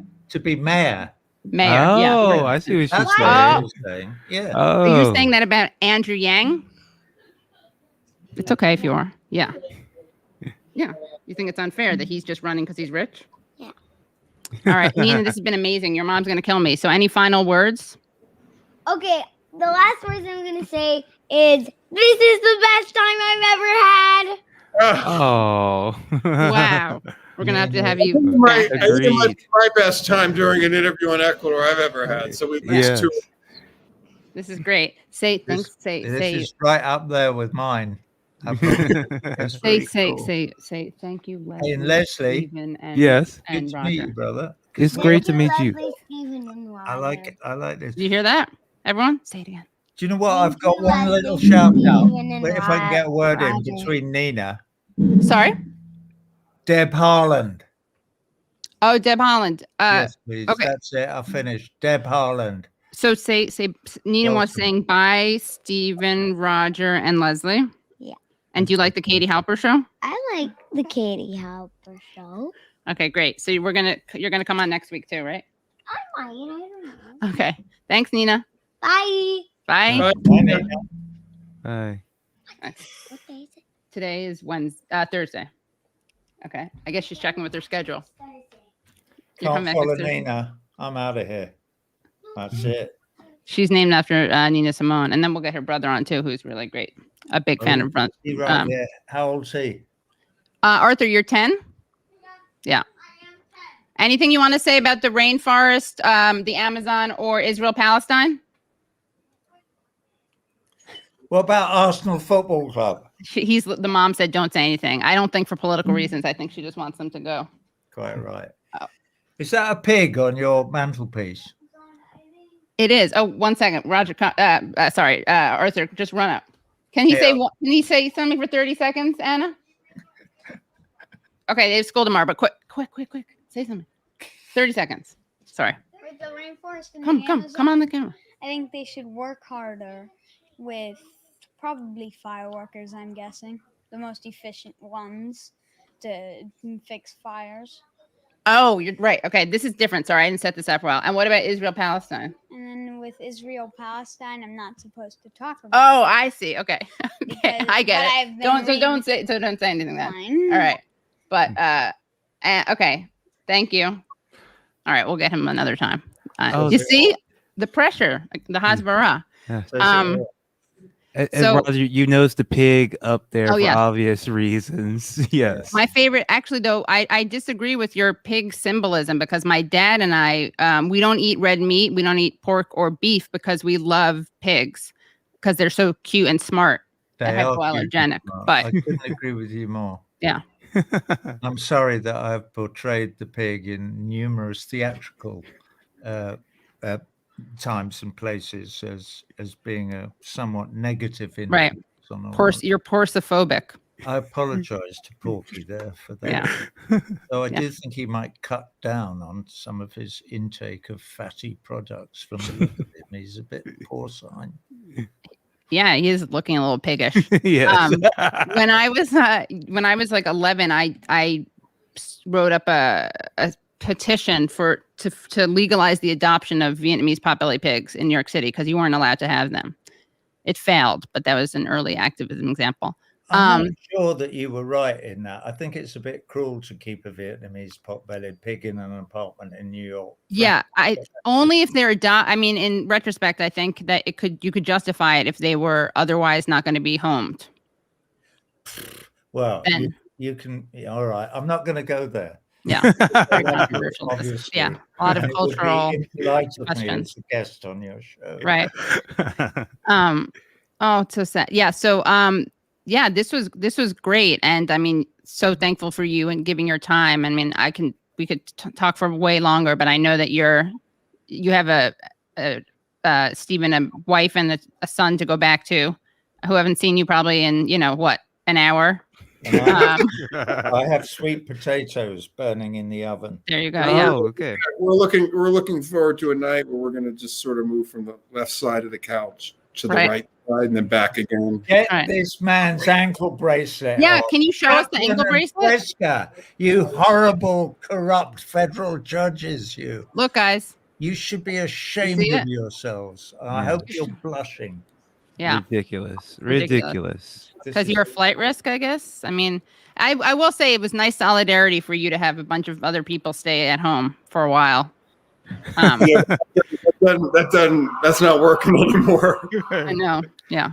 But yeah, this was amazing. And just want to say, then we'll end on a serious note, but I got to say, Bob Balaban is in one of the funniest scenes I've ever seen in a film, Waiting for Guffman, where Corky Sinclair is putting on have you guys seen Waiting for Guffman?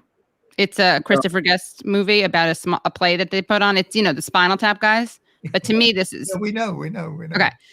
So they're putting on a musical, and Corky takes over. Bob Balaban plays the conductor, and he doesn't want them. They're not memorizing the lyrics.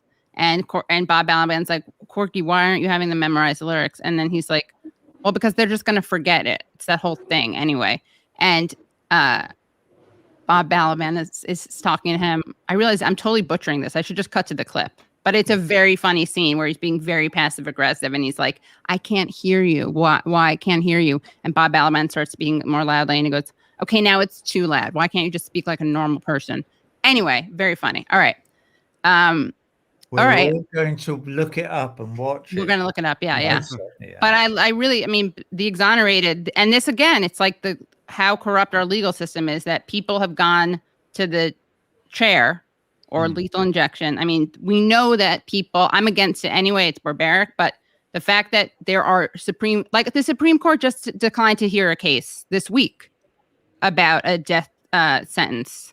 And, there are people we know have been killed who are innocent.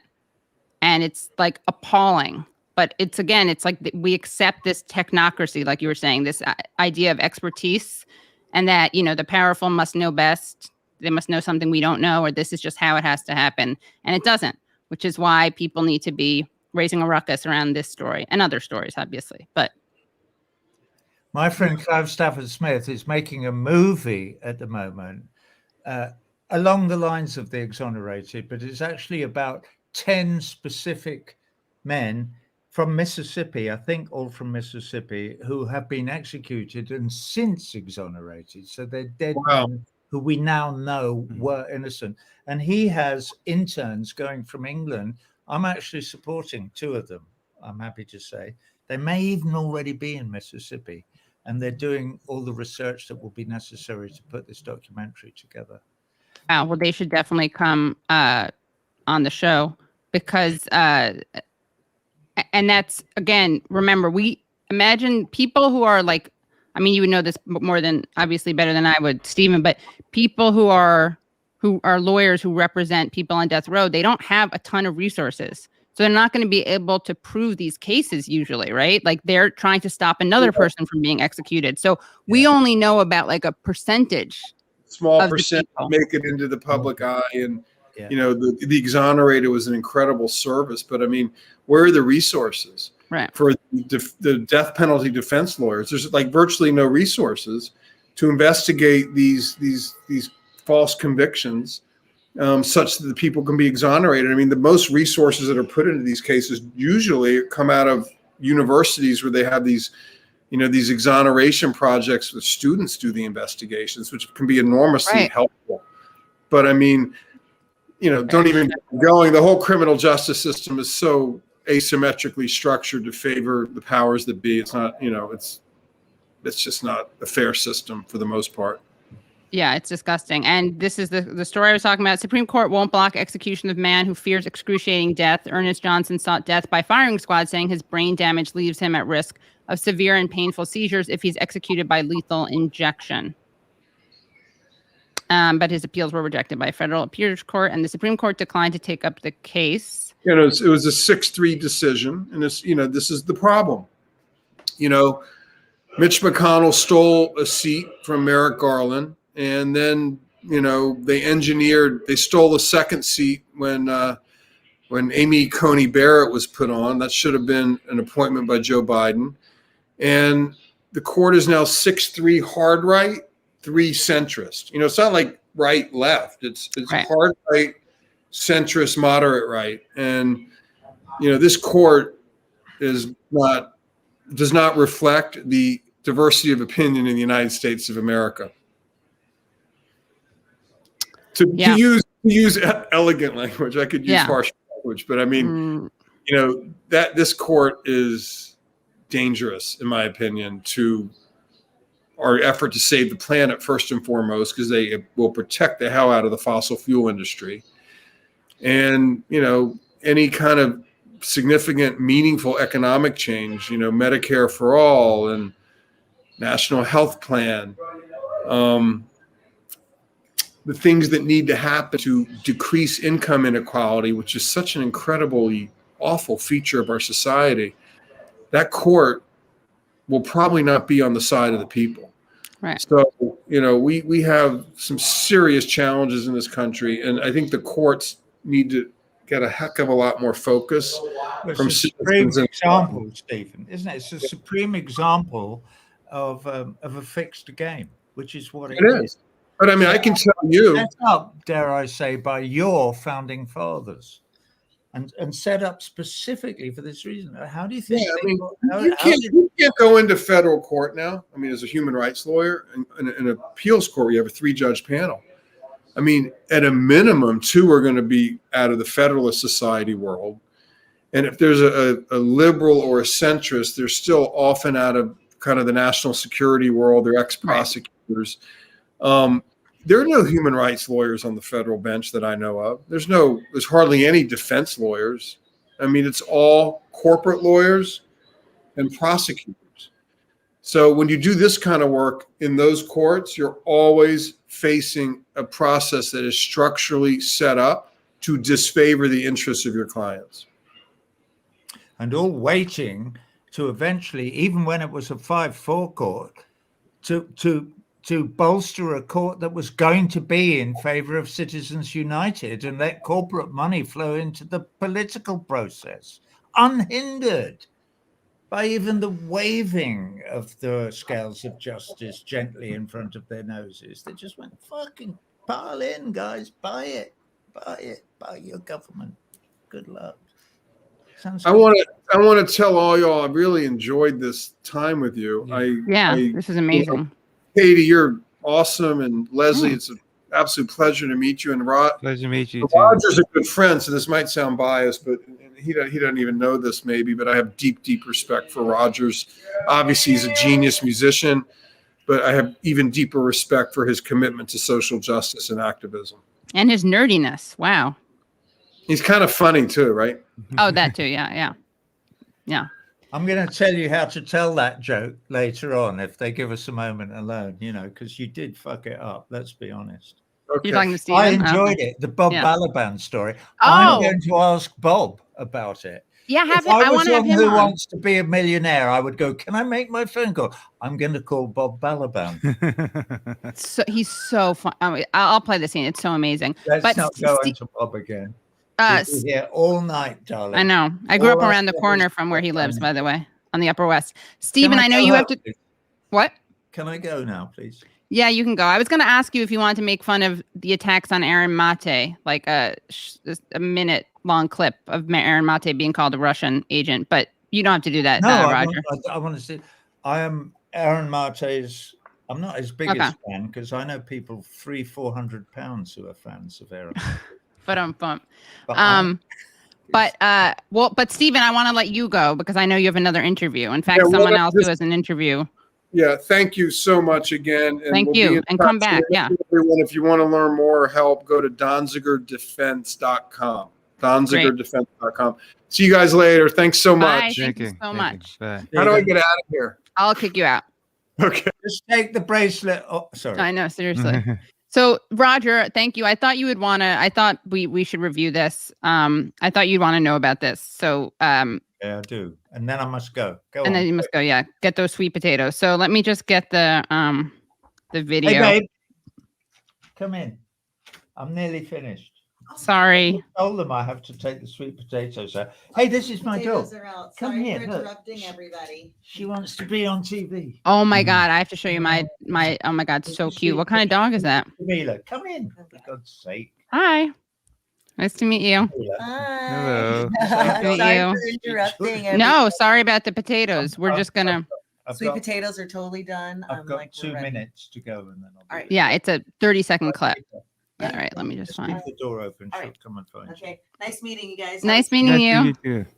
Okay, so friend of show, Aaron Mate, tweeted something in response to, I believe, a tweet by, honestly, I think he tweeted something in response. I'll go into this with Leslie later, but there was a tweet that Cenk Uygur tweeted that kind of, I'll say, reduced the the occupation. I'm not going to call it the Israeli-Palestinian conflict, the occupation to like a religious thing, like, oh, everyone's so crazy and religious. This is all about God. So Aaron tweeted something like, my God says this is the worst tweet ever or something. So this triggered Cenk Uygur and Anna Kasparian, the hosts of the Young Turks.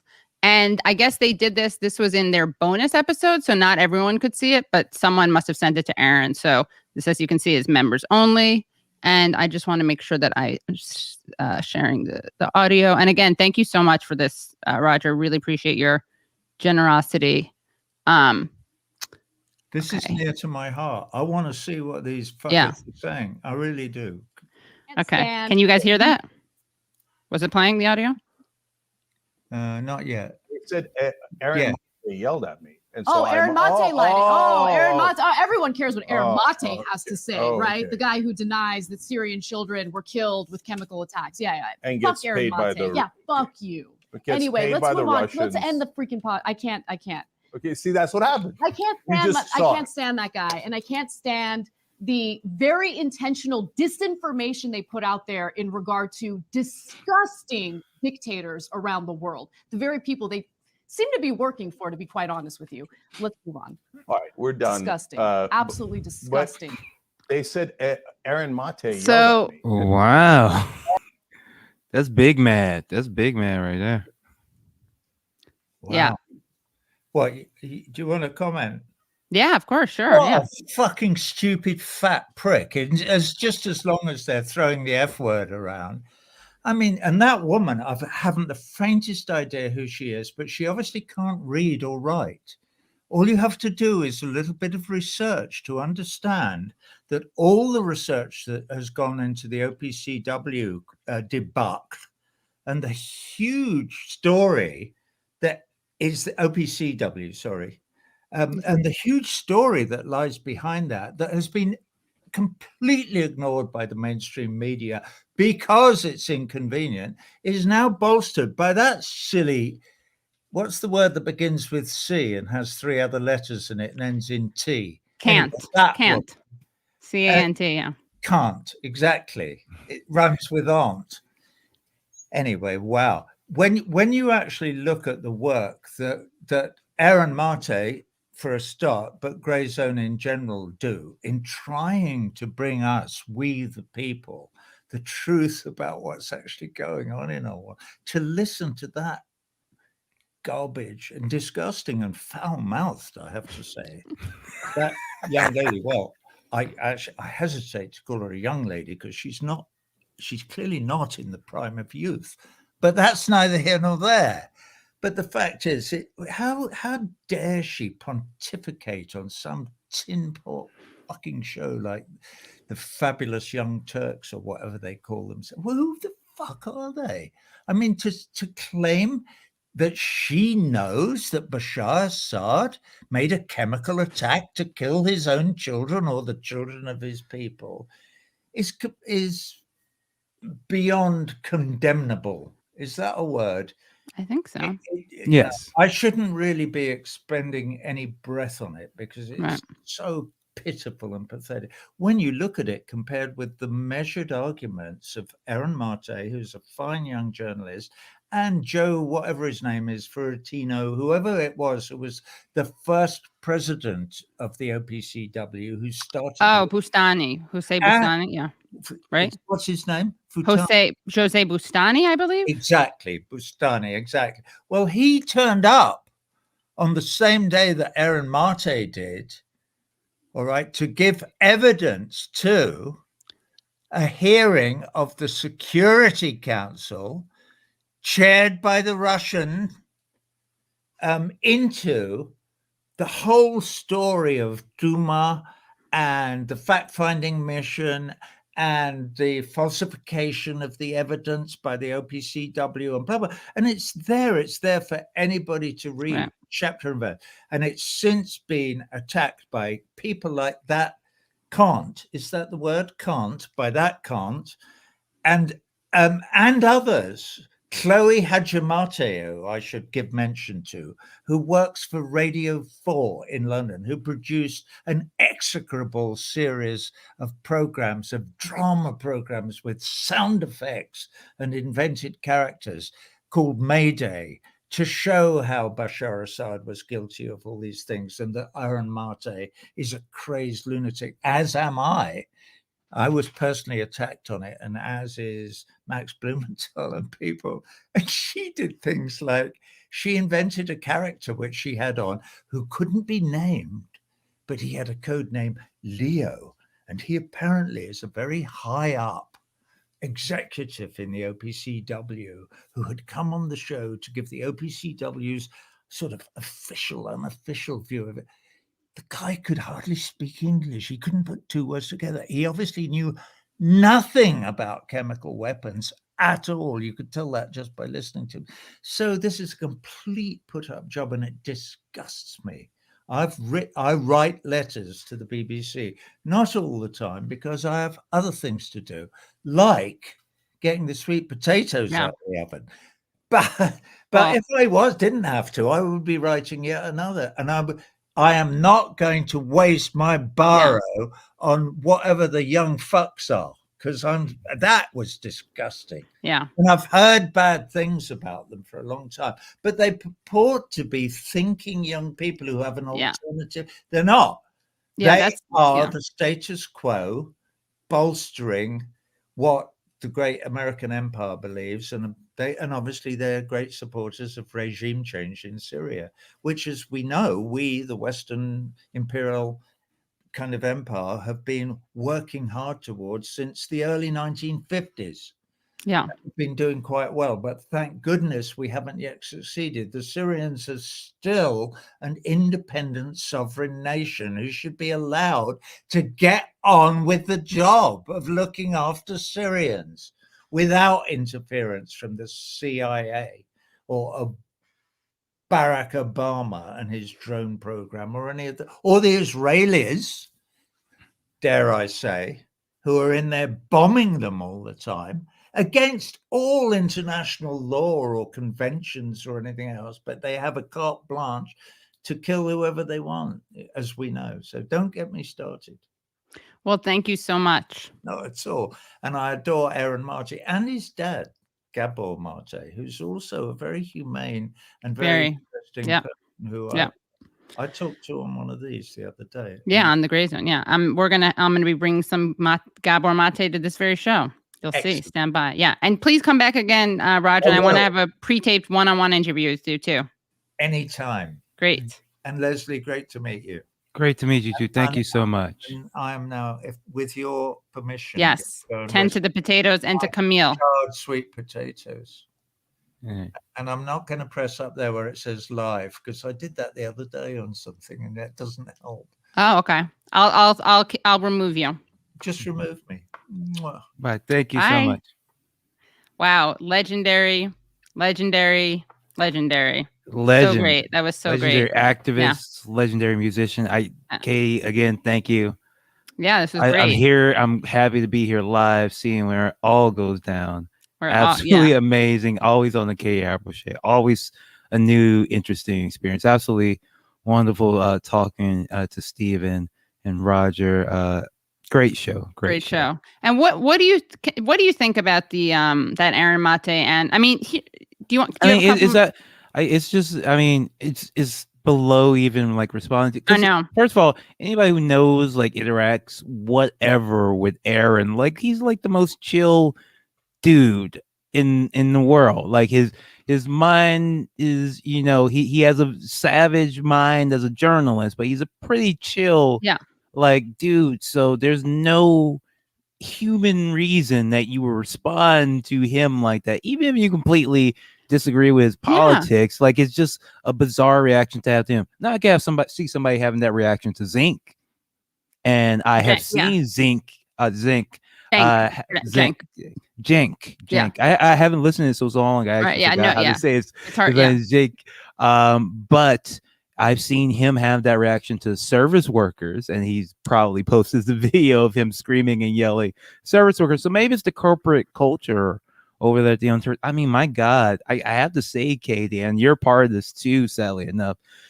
So much of the first, you know, after Biden, all of that drama where it was, whether we're talking forced to vote, et cetera, the Jimmy Dore, it's all the controversy centered around former Young Turk beef, former Young Turk employees beefing with each other. It's just so funny.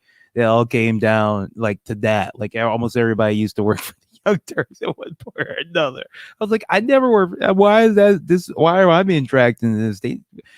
Zink never gave me that goddamn money. He never gave me a dime. Right.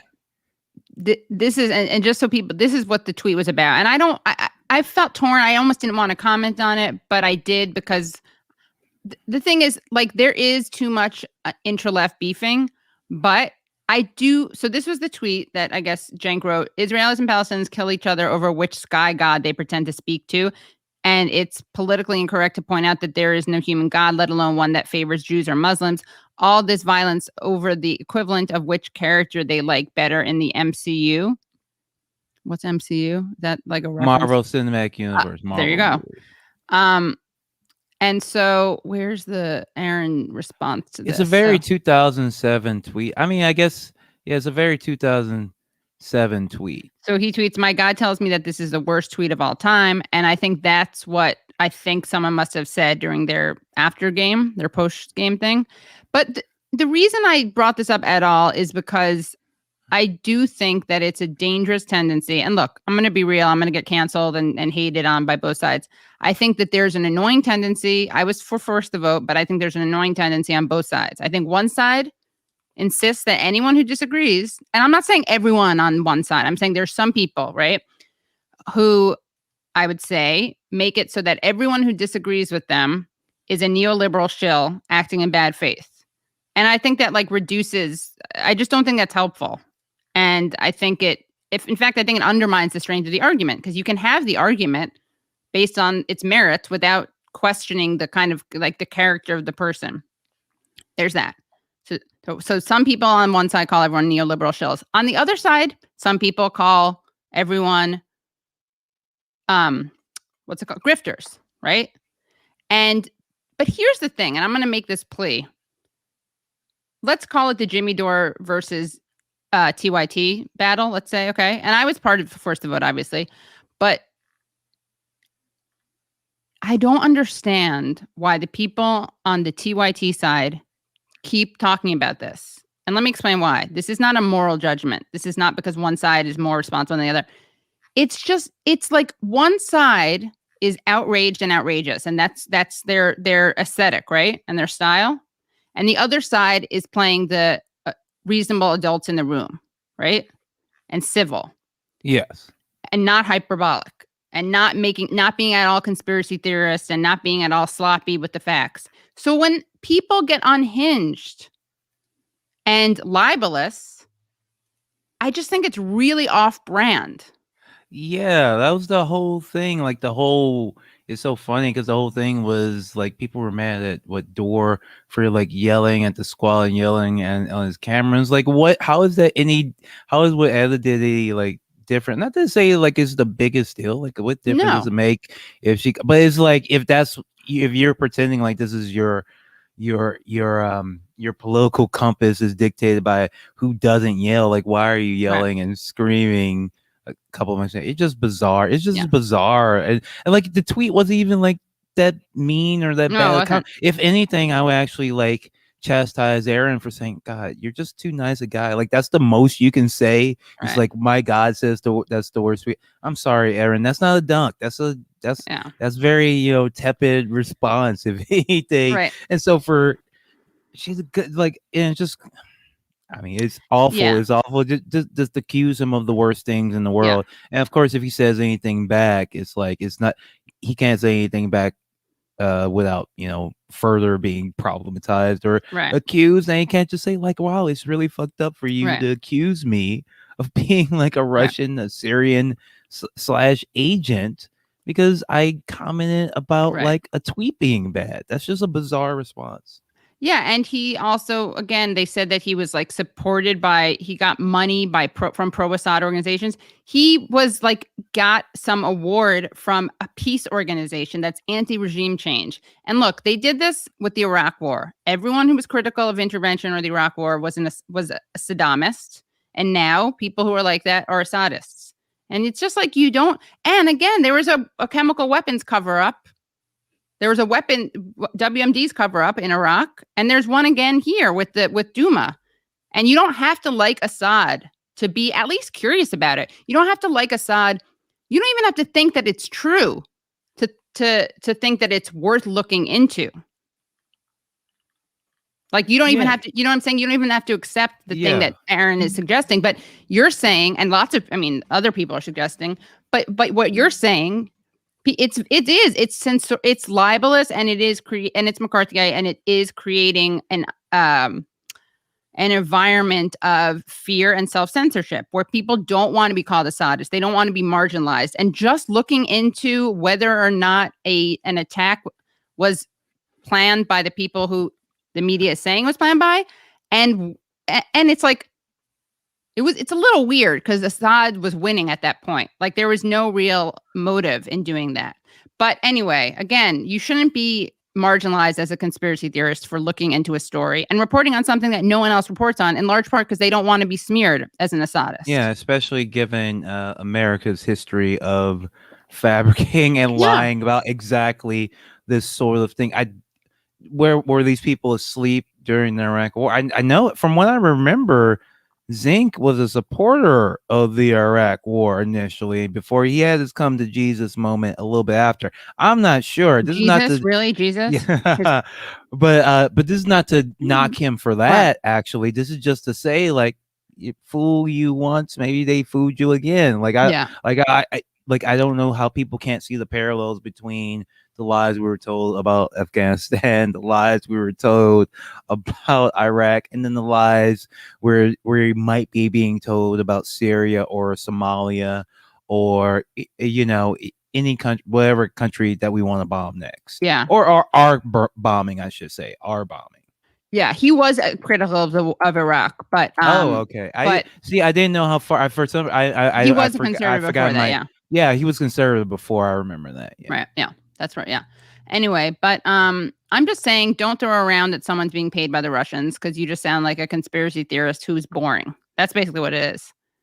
Yeah, it's lazy. It's normie conspiracy theory. Oh, you're a Russian. You can get that from Pod Save America. Okay, who needs TYT for that? Yeah, and guys, I mean, let's not. I'm going to set some rules in this chat, but there's certain terms I don't want people to use. I'm allowed to request that, right, Leslie? Yes. No, but I don't like this body stuff, right? No, I don't want body shaming in the chat. We'll go over this later, Leslie. You and I will put our heads together and figure out. Yeah. Yeah, you can have rules. It's actually very normal on Twitch to have rules. It's kind of weird that there's not set of ground rules for YouTube, and people think they just come in and say anything. Yeah. But any Twitch channel you go to, they can make a list of Yeah. rules. Any Discord, they can make a Yeah. list of rules. We're gonna do And if you that. break them, you're gone. So I know it's not normal on YouTube, but your ass better get used to the new normal. How Yeah. about that? How Yeah. about that? Yeah. So yeah, Leslie and I were gonna have a meeting, come up with our moral ethical code. Yeah, this is the question. Why didn't they just say Aaron is wrong? Why did they? This is a group. Why didn't they just say Aaron was wrong? Why did they say Aaron was paid by dictators? Can you help me understand? Because then you don't have to get into the substance. And it's kind of confusing. It's kind of hard to keep track of. And you don't have to, it's easier to just say this guy is really bad. And it is a police state. And you know what? Aaron Mate says that. And that also doesn't mean that there wasn't a chemical weapons conspiracy cover-up. And it also doesn't mean that we should be supporting these, so-called moderate rebels. Yeah, I mean, the only reason to belabor this chemical weapons point is because it provides justification for us, right, to do like there's no other, like we don't like, if it was someone we supported that did a chemical weapons attack and we can prove this, we wouldn't care. It only matters as far as a justification for war or some sort of encouragement. That's all. That's the only reason that we would even talk about it, because we don't care if it happened. We don't care what's happening in Israel. It's not like let's just say, for example, if there were, for example, there were a chemical weapons attack. I don't know why we think chemical weapons are different than other weapons. Yeah. That's another thing that's been hammered into our heads that makes no sense and only benefits the United States because they don't. They have the better weapons than chemical weapons. But just so happen, if there were a chemical weapon attack by Israel in Palestine, will we all rush in with the troops and say, "Oh, that's enough, that's it"? No, we wouldn't. The United States would not. So, obviously, this chemical weapons attack is something to talk about, something important. But the reason the people who are pushing it are talking about it is for this motivated reasoning. It's not because they care about the Syrian people. Right. No, not at all. And in fact, Israel, by the way, uses white phosphorus, which is a war crime. But again, somehow that's not. I mean, tear gas is a chemical weapon, which our police use on us. I mean, I talked about on 1/6 they used it, and we didn't do an update. You want to do an update? We got to do our 1/6 update for the people who were if any of the people who got extremely mad at us for not being as serious about 1/6 as you wanted us to be when we're recovering it. What's happening with that? Because what we found out is that Brian Sicknick, the police officer who we were told was beaten to death with a fire extinguisher by the 1/6 protesters, turns out cops lie a lot. And so that actually did not happen. We still don't know how he was caught. As far as I know, his death was not ruled a homicide, though. He was ruled dying of natural causes.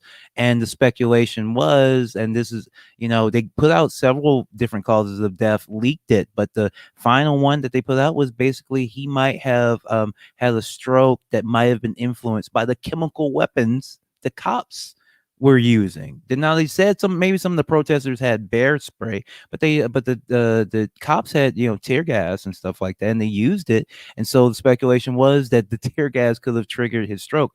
We still don't know how he died, but what we do know is that dozens of cameras captured whatever happened to him that day, and no one has been charged with a murder, manslaughter, anything. So we know the initial reports of him being beaten to death were absolutely positively could not possibly be true unless you believe that the cops have video of a cop being beaten to death and they just decided not to arrest anybody. Which I mean, they might do that. Cops have done dirtier things, but I don't think they do that. I don't think they would have done that in that particular time. Yeah. Yeah, so and that's the thing, like all these, I mean, it doesn't matter with Syria, Israel, a mass shooting, 1-6. Like, you just can't believe like the official report when it comes. You need people like Aaron Monte who actually look into this stuff and are willing to, be smeared to actually look into what actually is happening. Yeah. I totally agree.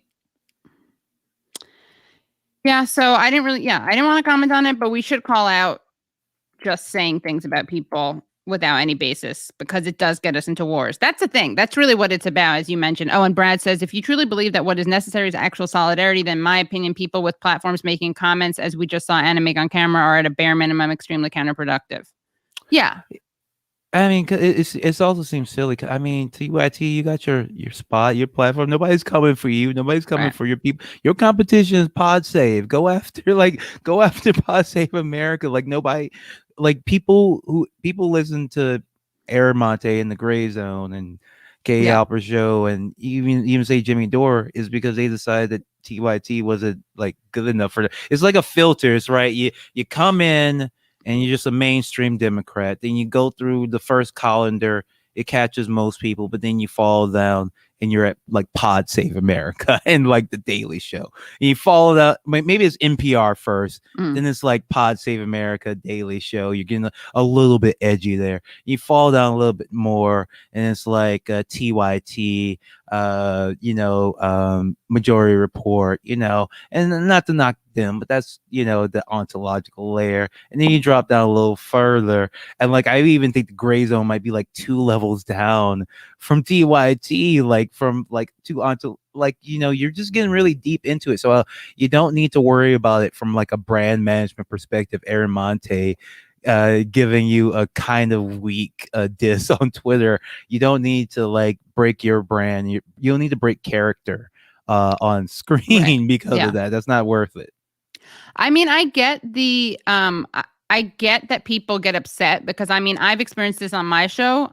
I'm not going to revisit it because it's too annoying, but I get when people are, I get what Anna probably experiences, which is being called a neoliberal shill during a chat. I get that. But here's the thing, like, and I'm going to say something else that's going to get me canceled by some people, which is, I don't think I don't think everyone on that show or everything coming out of that show is horrible. I don't. I think the left is like, a little too small to be totally cutting everyone out. I do think, though, that one of the lines has to be calling people Assadists and Russians, because it has a dangerous effect. And I can't remember what I was saying. Oh, this is what I was saying. Just don't look at the comments. Like, I know this, like, Leslie, you don't get triggered. Jack and I get triggered by comments. And really, like, you have a good job. You get, you're paid. Nothing wrong with getting paid. I'm just saying, you don't have to worry. Like, you have a job. Just don't look at the comments. Like, everyone should do that. Everyone should do that. And then you won't get upset. And, but I don't think you have to not watch. I mean, I think there's valuable stuff that comes out of these shows. But you don't have to pick one or the other. Have fun. It's all good. It's all good. Yeah. And then when people get out of line, you just say, all right, that's out of line. Cool, Like, that's not cool. That's not right. And then move on with your lives. Doesn't have to be a lifelong feud or anything. Right. Like that. Yeah. Ain't gotta be all that. Yeah. Just don't call people Russian agents, and don't equate being anti-intervention with being an Assadist, and then you'll be fine. And also, again, this is me giving advice. It's just off-brand. It's not good. It's like, that's not your thing. Your thing is not supposed to be that. That's not your, what is it? Our brand is, what is it? Our brand is Crisis. Is the name of that movie. Yeah. Which is about like trying to do a coup. It's like a comedy about like a based on Jim Messina, I believe, or was it on the other the Walrus? It was a really gross movie because like it starred Sandy Bullock. Sandy was in it, and it was like a comedy about trying to get someone real, like trying to do like a soft coup in Bolivia. Yeah. Like really crazy. Really strange kind of movie. I didn't watch the movie because me neither. We should watch the trailer really turned me off because it seemed very like silly about this very serious thing that happens Yeah. for real. Right. And based on James Carville's stuff. It just seemed way, way, way, way, way too cutesy about like this really awful thing that maybe that was just a trailer though. Maybe it was just the trailer because maybe that was just the setup, and then it gets more serious as the movie, Right. It could be more that. Yeah. critical as the movie goes on. Right. We're gonna have to look into that. But yeah, that I guess that was Bob Shrum. Oh, that disgusting guy. The Shrum, James Carville Shrum firm. Yeah. So yeah. Olivia, let me just look this up. But by the way, Our Brand This Crisis. Why the real brand? Okay, the real story of Our Brand This Crisis is the high-powered political consulting firm Greenberg Carville Shrum parachuted into Bolivia to take up the cause of a struggling presidential candidate named Gonzalo Sanchez de Lozada, universally known as Goni, and Rachel Boynton, a documentary director whose work focuses on ideology, politics, and power, came along and made an extraordinary film about that campaign, whose title was drawn from a telling phrase coined by one of the GCS consultants. Yeah, we'll have to look into this later and see what. But just to wrap up, by the way, guys, Leslie, you got me hooked on what's that show? I'm sorry, I'm really tired. Halt and Catch Fire. Did you finish it? I had most because Kelly had watched most of it, so I know like how it ends and most of the stuff that happens. I didn't watch every episode individually, but I have a general vibe on it. I watched it. I really got into it. Yeah. And I need people to talk about with it. Okay. Well, you got get Kelly on the show. Yeah, Kelly, yeah. Kelly or Kate too. Kate. Oh yeah. Partner as well. They were big into it, and Joan, Kate's best friend and comedy partner. Because we did the convention. They were the host of the convention. Right. I'm sure you saw them. But yeah. Halt and Catch Fire. But I got something new for you. I cried. And you cried at the end. Oh, and wow. Not the very end, but I tweeted out, I was like, when's the last time people cried at a show on Netflix as a series? And I thought everyone was going to ask in my totally self-absorbed way. I really thought everyone was going to be like, what about you? But people just named their things and I didn't get to share. It was Halt and Catch Fire. It was a bad tweet. I really wanted to share and I was pretending to be curious, but I was curious too. Well, let me say, I got something else for you though. Mayor of Easttown, Mare of Easttown. Oh, I heard about that. What is that? It's so good. It's so good. It's a detective show. It's a sad detective show, and I know you like the killing and stuff, but it's a very well done one. Lots of good mysteries going on. Even they're about to show the last episode airs on Sunday, so you have time to catch up with it and watch it live. If you start probably now, it's not that many episodes, only like 10 episodes. What's it called? Mare Mare of Easttown. Mare of Easttown. Let's see. Yeah. Oh, an HBO thing. Got it. Yeah. So it stars. With Kate Willett. Kate Winslet, Evan Peters, Guy Pearce is in it for a bit. The guy who, David Denman, who was in The Office. He was the bad fiance of the secretary. But he's in it too. Jean Smart is in it, but she's in everything now, and she's pretty good. She is in everything. Yeah, but it's a very, very good sad detective show. I love those shows. Yeah. All right. Well, this was an amazing show, by the way. And absolutely amazing. Yeah. And if you like this show, you know what to do. Yeah, subscribe at patreon.com/Decay Halber Show for tons of bonus episodes and support the show as well. Remember, the Patreon is funding the live show too. So, if you enjoy the live show, hit up that Patreon, even if you're not listening to the podcast. Yeah. Right. Go ahead, hit up that Patreon, keep the show rolling and moving along. We all appreciate it over here. And I'm also going to start doing, I think for this, I should warn people. I think this one I may, I'm going to start doing, not with the Israel-Palestine ones, because those are too important, but I may have some post-show, I may, in fact, let me do this for the edit, because I want to leave this up. If you are watching right now, thank you for watching. And if you want to see and hear the rest of the, guys, this doesn't apply to you watching live, okay? Just bear with me. So this is what you would be seeing if you were watching this later, okay? So guys, I hope you enjoyed this episode so far. And if you want to see more of it, because I offer, all of the shows have at least an hour of free content. But sometimes, you know what? We got to hide things. We got to not hide things. We got to cut things. How would you put this, Leslie? You edited the show down for the best stuff, and for people who want more, you get the Patreon. Exactly. You get the Patreon. So if you're watching this and you want more of this, you're in luck. There's going to be some stuff that you can access at patreon.com/The Katie Halper Show. Thank you so much to everyone. Thank you to Steven Donziger. Make sure you check out the website for him.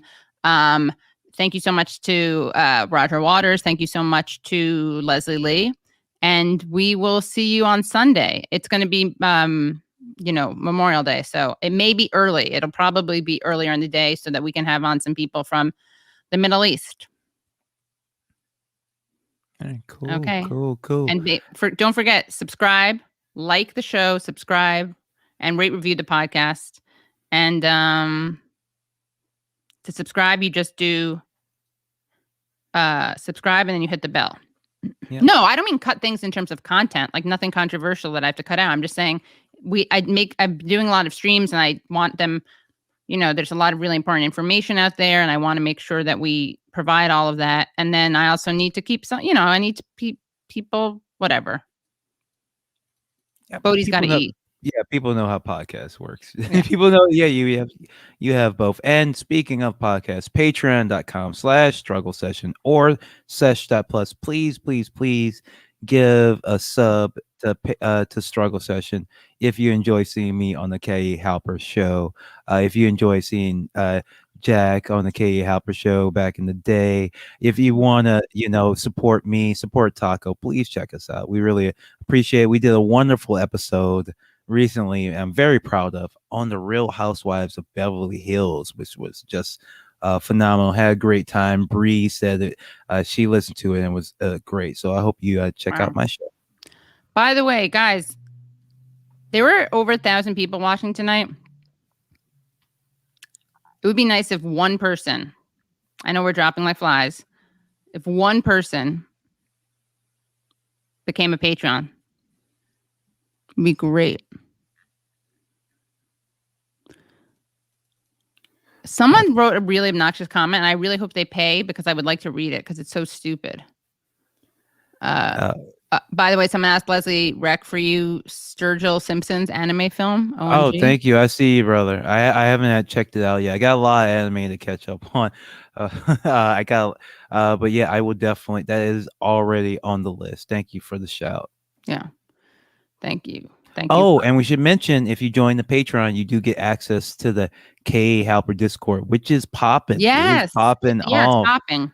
Guys, I'm actually jealous because the Struggle Session Discord, we need to step our game up to get as good as Katie's. Look, it's all a cycle of self-improvement and other improvement and I don't know, doing all that stuff. But Elliot is already a member, but he'll upgrade from $5 to the next level. That is so nice. Guys, I'm fine. If a couple of you just want to do $1, just do $1. One more dollar. $1 a month. I'm happy. Purple Foots, thank you so much for the sub. Much appreciated. Yeah, it's more that like I just want one person to join. Oh, yeah. Well, I got it. one, and it looks like you got one too. Cool. I didn't get any right now. Not in real time. Leslie, you're good at. Did you get one in real time? No, I think Patreon takes like a few minutes because they have to like process the credit card, take their cut, and then they send you an email. Oh, I thought you get it right away. No, a notification. No, there's a little bit of delay. I think. All right. Well, if you want your names read, then Join. But Nathan S. I don't know if this was real time, but Nathan S. Thank you so much for the sub to Struggle Session on the Substack. But I didn't mention the sub. That was 540. That wasn't here. But yeah, I think it takes a few minutes for for it to come in. Well, I'm such a nice person. I won't hold you guys hostage, but yeah. Well, if you chipped into Useful Idiots and you're below poverty, then don't do that. We don't want that. You know what I'm saying? So Matt Taibbi may kill me. By the way, we're having an amazing guest on this week on Useful Idiots, and I can't even say who it is, but I'll just say very much related to what we were talking about earlier. Nice people don't hold hostages. I guess that's maybe there is. Maybe there's something problematic in what I just said. Anyway, Eve Fartlow, guys, already a Patreon sub. Been waiting since last year for Steve to be on. Having Roger as well is a nice bonus. Thanks, Katie and Leslie. Thank you. Thank you. Yeah, Eve Fartlow. Do you know who that is, Leslie? I've been trying to not know who that is. Yeah, I'll talk about this on Sunday's show. Yeah, I'll have to talk about on Struggle Session because we are chronicling Meltdown May on Struggle Session. Oh, yes, we have to me on you should have me on to talk about that. Oh yeah, that sounds good. Yeah. Wow, we got two things we already talked about on this. All right, cool. By the way, I got two. Thank you. I want to thank Evan V for joining. Thank you, or for upping it. Thank you. Really appreciate that. And I want to thank Thomas for joining, a Canadian. Thank you so much. So we got two people who joined. One joined, one upped. All right. So I will see you guys on Sunday. Okay? All right. Bye, everyone. Thank you, Brad. Thank you so much, Brad. Thank you, Brad. Thank you, everyone. Everyone wish Independent Left a happy birthday. Did I already say happy that? happy birthday. Belated birthday, yeah. Happy birthday, brother. Yeah. Thank you. Yeah. And anyway, I just want to say I do think I helped maybe put Eve Fartlow on the map. Can I just bring up one thing? I'm sorry, I keep doing such a Jewish goodbye, but Leslie, I think you're gonna appreciate this. Okay. And this is, that you've maybe done a good tweet when people make memes out of it. I sound like a 5-year-old, but hold on. Hold on. And by the way, still waiting for you, Debra Messing, to acknowledge that Israel sounded on ethnic cleansing. And also, by the way, she repeated a talking point, that carousel. I found out some stuff about the guy who made it. But, okay, I wrote this. I think y'all appreciate this. So this is, I don't even know who Eve Fartlow is, but Bartlow. I saw this and I kind of couldn't believe it. I was floored. So she tweeted, my Jewish friend saw a sign that said free parking and panicked that it said free Palestine. The Jews are tired. Did you see this? Yes, I saw it, sadly. So I wrote, this conceit would make for an amazing Curb Your Enthusiasm episode, but is also one of the best unintentional critiques of a totally unaware and self-indulgent liberal Zionism, which doesn't just take as given that historic trauma justifies and eclipses current ethnic cleansing. Oh, sorry. Which just takes as given that historic trauma justifies and eclipses current ethnic cleansing. Oh, that's not the one that did well. Sorry about that. As you can tell, I was very upset about this. I tweeted about this. So, Palestinians, your liberation is triggering. Please center my neurosis over your existence. Oh, that's perfect. That's a good one. Brett B, thanks for the sub. And thank you, Joe, for the congrats. Yeah. But and just got to share one more thing. But it is like a Curb Your Enthusiasm, right? Couldn't you see that? Yeah. It's certainly a curb. She's a very Larry David person. That's not a compliment. But I don't think she's even joking about it. She tweeted something about Black Lives Matter and Palestine and why there was a synagogue attack. Hold on. For my thing with her and a lot of people like her, Jude Doyle, Amanda Marcotte, Matt Iglesias, just these people who you need the first thing you understand, all writers are liars, right? Like if you are a writer where you're a journalist or you're writing fiction, you are creating narratives, you are telling stories, and this woman is just creating a narrative and story to give herself all this attention. Yeah. That's Yeah. my basic thing about her. Right. Yeah.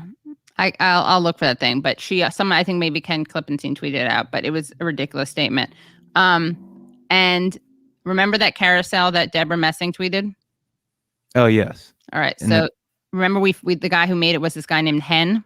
Yeah, Hen. Okay. So I found out some stuff about him. Oh my gosh. And thank you, Anne. And thank you, Michael. And thank you, Kix. Oh my God. More subscribers. This is amazing. So I found out some more stuff about him. And I'm so mad at Debra Messing again. I really am not going to ever. I won't be happy until she apologizes for being an ethnic cleansing denier, which is what she is. 1 second. I'm sorry. Okay, let's see.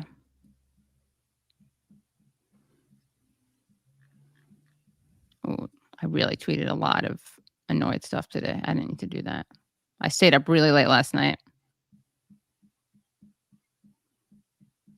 Okay, I also got some photos of the non-ethnic cleansing that didn't happen. Hold on 1 second. Okay, here it is. Ready? And this, I promise, will be the last thing. All right. So she tweeted out this carousel, as we know, right? All right. Okay, she tweeted out this carousel, as we know. That was terrible. And it turns out it was by Hen Mazzig, right?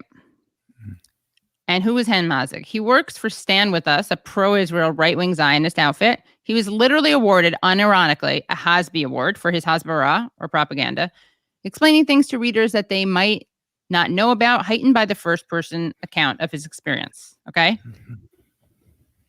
This is her trash tweet introducing that. This is Stand With Us, the organization, okay? As you can see, we got Save the Date, a concert, VIP mission to Israel, join us. Here's Hen Mazzig. Oh, wait, I want to save that one. Don't look at that yet. Hen Mazzig. And here is his getting literally a Hasbi Award. And they say that it's congratulations to Hen Mazzig, Israeli representative and campus coordinator, Stand With Us Northwest, on receiving a Hasbi Award Best Article by Elder of Zion blogger on Thursday.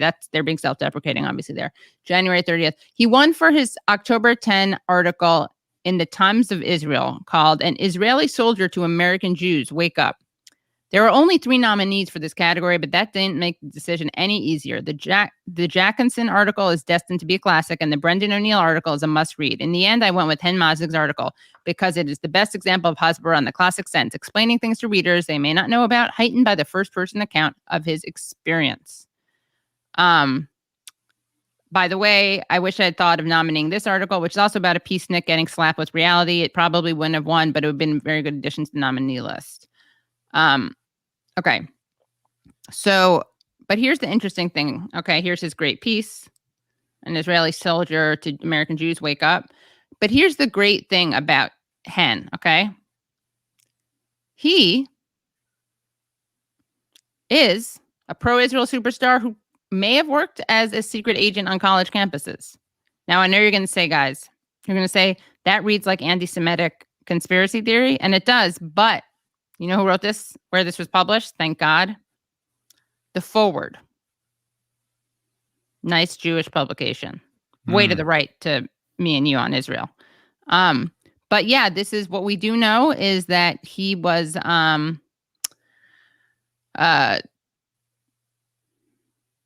he fought BDS on college campuses and in communities. For the last 2 years, he led the Israel Education Department at Stand With Us. Israel, this is from Stand With Us. His award-winning articles and op-eds can be found in Haaretz, the Jerusalem Post. So he's like very in demand, and he worked as a freelance consultant. But here's the thing that we need to know about.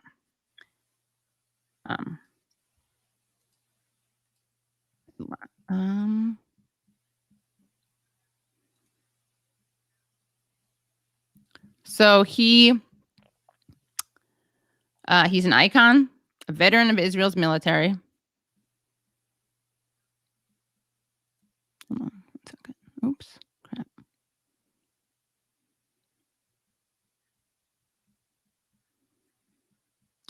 Okay. Veteran of Israel's military, popular writer and campus speaker, eloquent op-eds. His speeches to students across North America have garnered him legions of fans. Now a forward investigation has revealed that he also worked directly for the Israeli government. He doesn't seem to have told anyone that, however, neither the sponsors of his speeches nor the students who listened to them. Because he kept quiet and because those payments are related to his political work in the United States, he might have violated an American anti-espionage law, according to experts consulted by the Forward. The law is called the Foreign Agent Registration Act. It's premised on the belief that Americans should have the right to know to what extent foreign governments, even allies, are trying to shape internal debates. So, Mazen case encapsulates the question of when Hasbara, Israel's public relations campaign, which translates literally into explaining, turns into lobbying and runs up against Farah. And he admits he was a paid contractor for the government of Israel. He says that the official government advertising agency hired him to inform them about issues on American campuses, but he insists that the government never told him to do anything or paid him for anything other than his advice, which was based on information and insights he gathered during his time on American campuses. The consulting I gave to the government was about fighting anti-Semitism. I gave information about being attacked for being LGBT, being a Jew of color. That gives me the understanding of how to combat anti-Semitism, racism, and LGBT phobia. And that was the consulting I gave to the agency. However, lawyers consulted by the Forward say that even if that's true, Mazik still probably should have registered as a foreign agent as required by FARA. So, yeah, I'm actually I'm really surprised by that they wrote this. But nothing happened to him. He's still doing it. No, So, like, I know.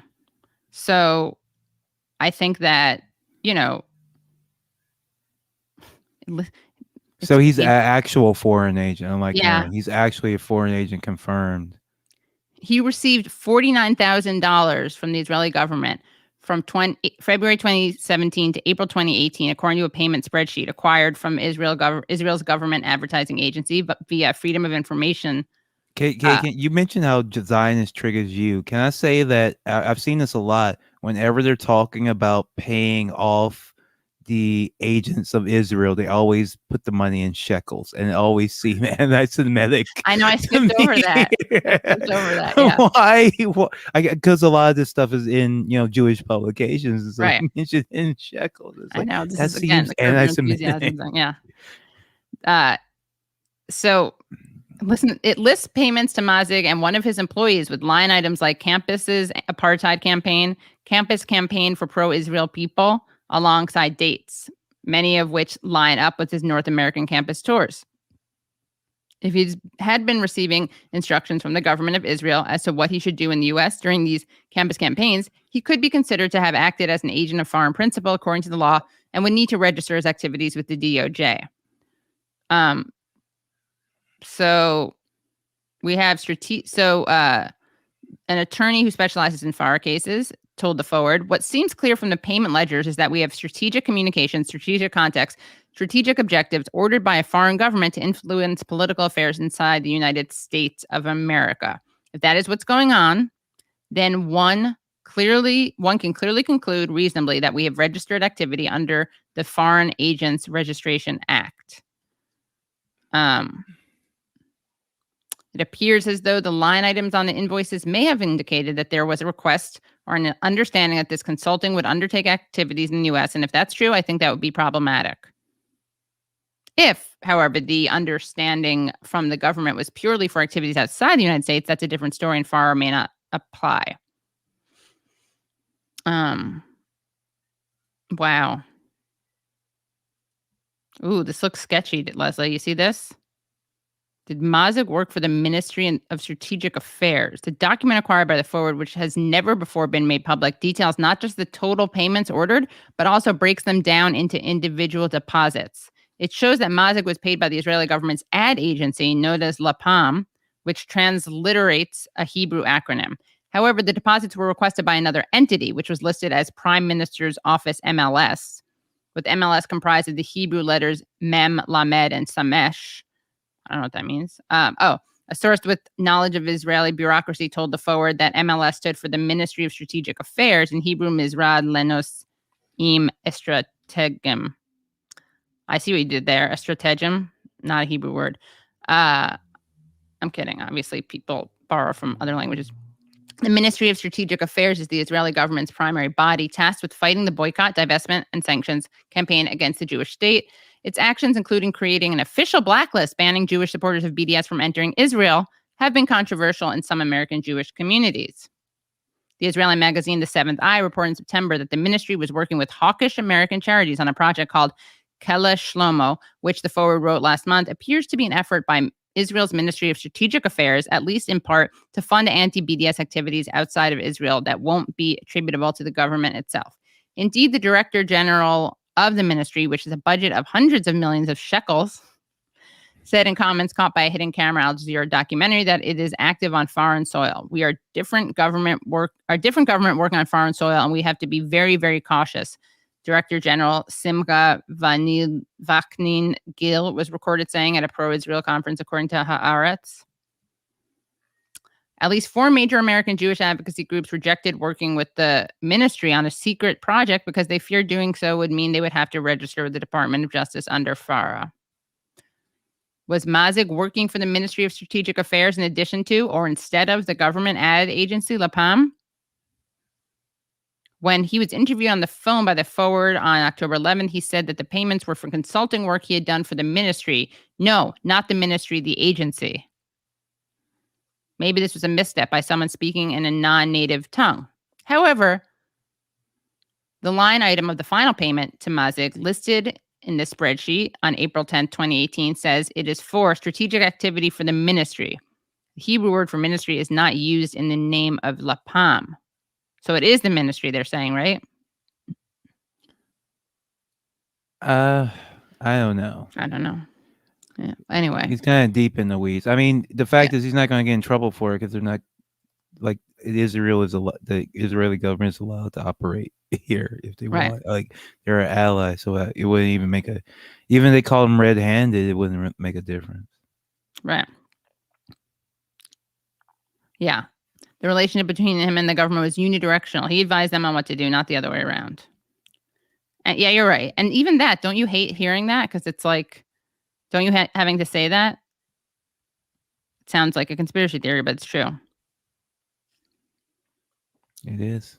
It is. He appears to have been a paid contractor of the Israeli government engaging in political advocacy in the United States. He didn't notify the American government, and he didn't make a full disclosure to the Americans he was trying to influence.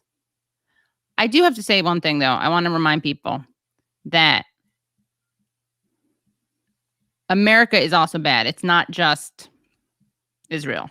I don't want people to think that we think America is better than Israel.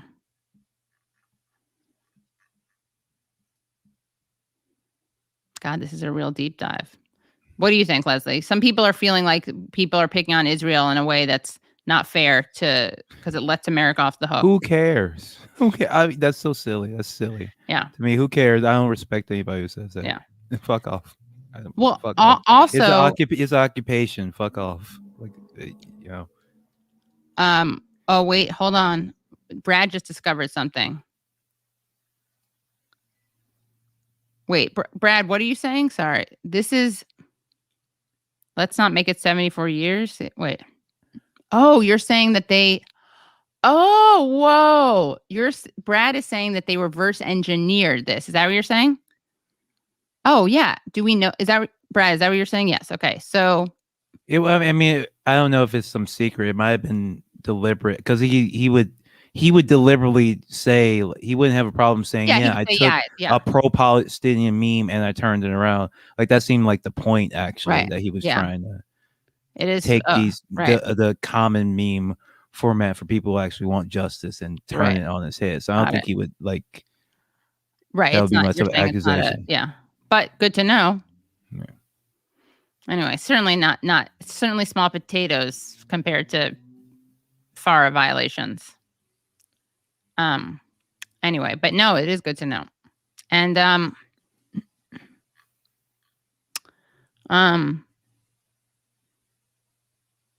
okay. Next show, I'll go over all the Jews who've said that it's ethnic cleansing. And also, you know what? I'll do this after, Leslie, because I don't want to keep you. But next time we're on the show, I'll show some photos of the actual people, the actual Palestinians leaving the land. Because the fact that anyone denies that there is ethnic cleansing. And the thing about Israel and the United States is that Israel's thing is just more dramatic because it does stuff to people right there. I mean, the United States does stuff to people right here too. But in terms of like the droning and the bombing, it's not here. Right? Right. I mean, I just don't think anybody who's like says you're complaining about Israel too much can be taken No. seriously at that point. No. There's nothing you need to say, and they're just ridiculous. Like, Yeah. no, Yeah. you don't get to say like what? Why Yeah. are you? No, that's just silly. That's just Yeah. silly. Yeah. All right. So I will see you guys on Sunday. And yeah, thanks for bearing with us. This is a great stream. Yeah. 666. Yeah. All right. All right. Thank you. Have a good Bye, night. everyone.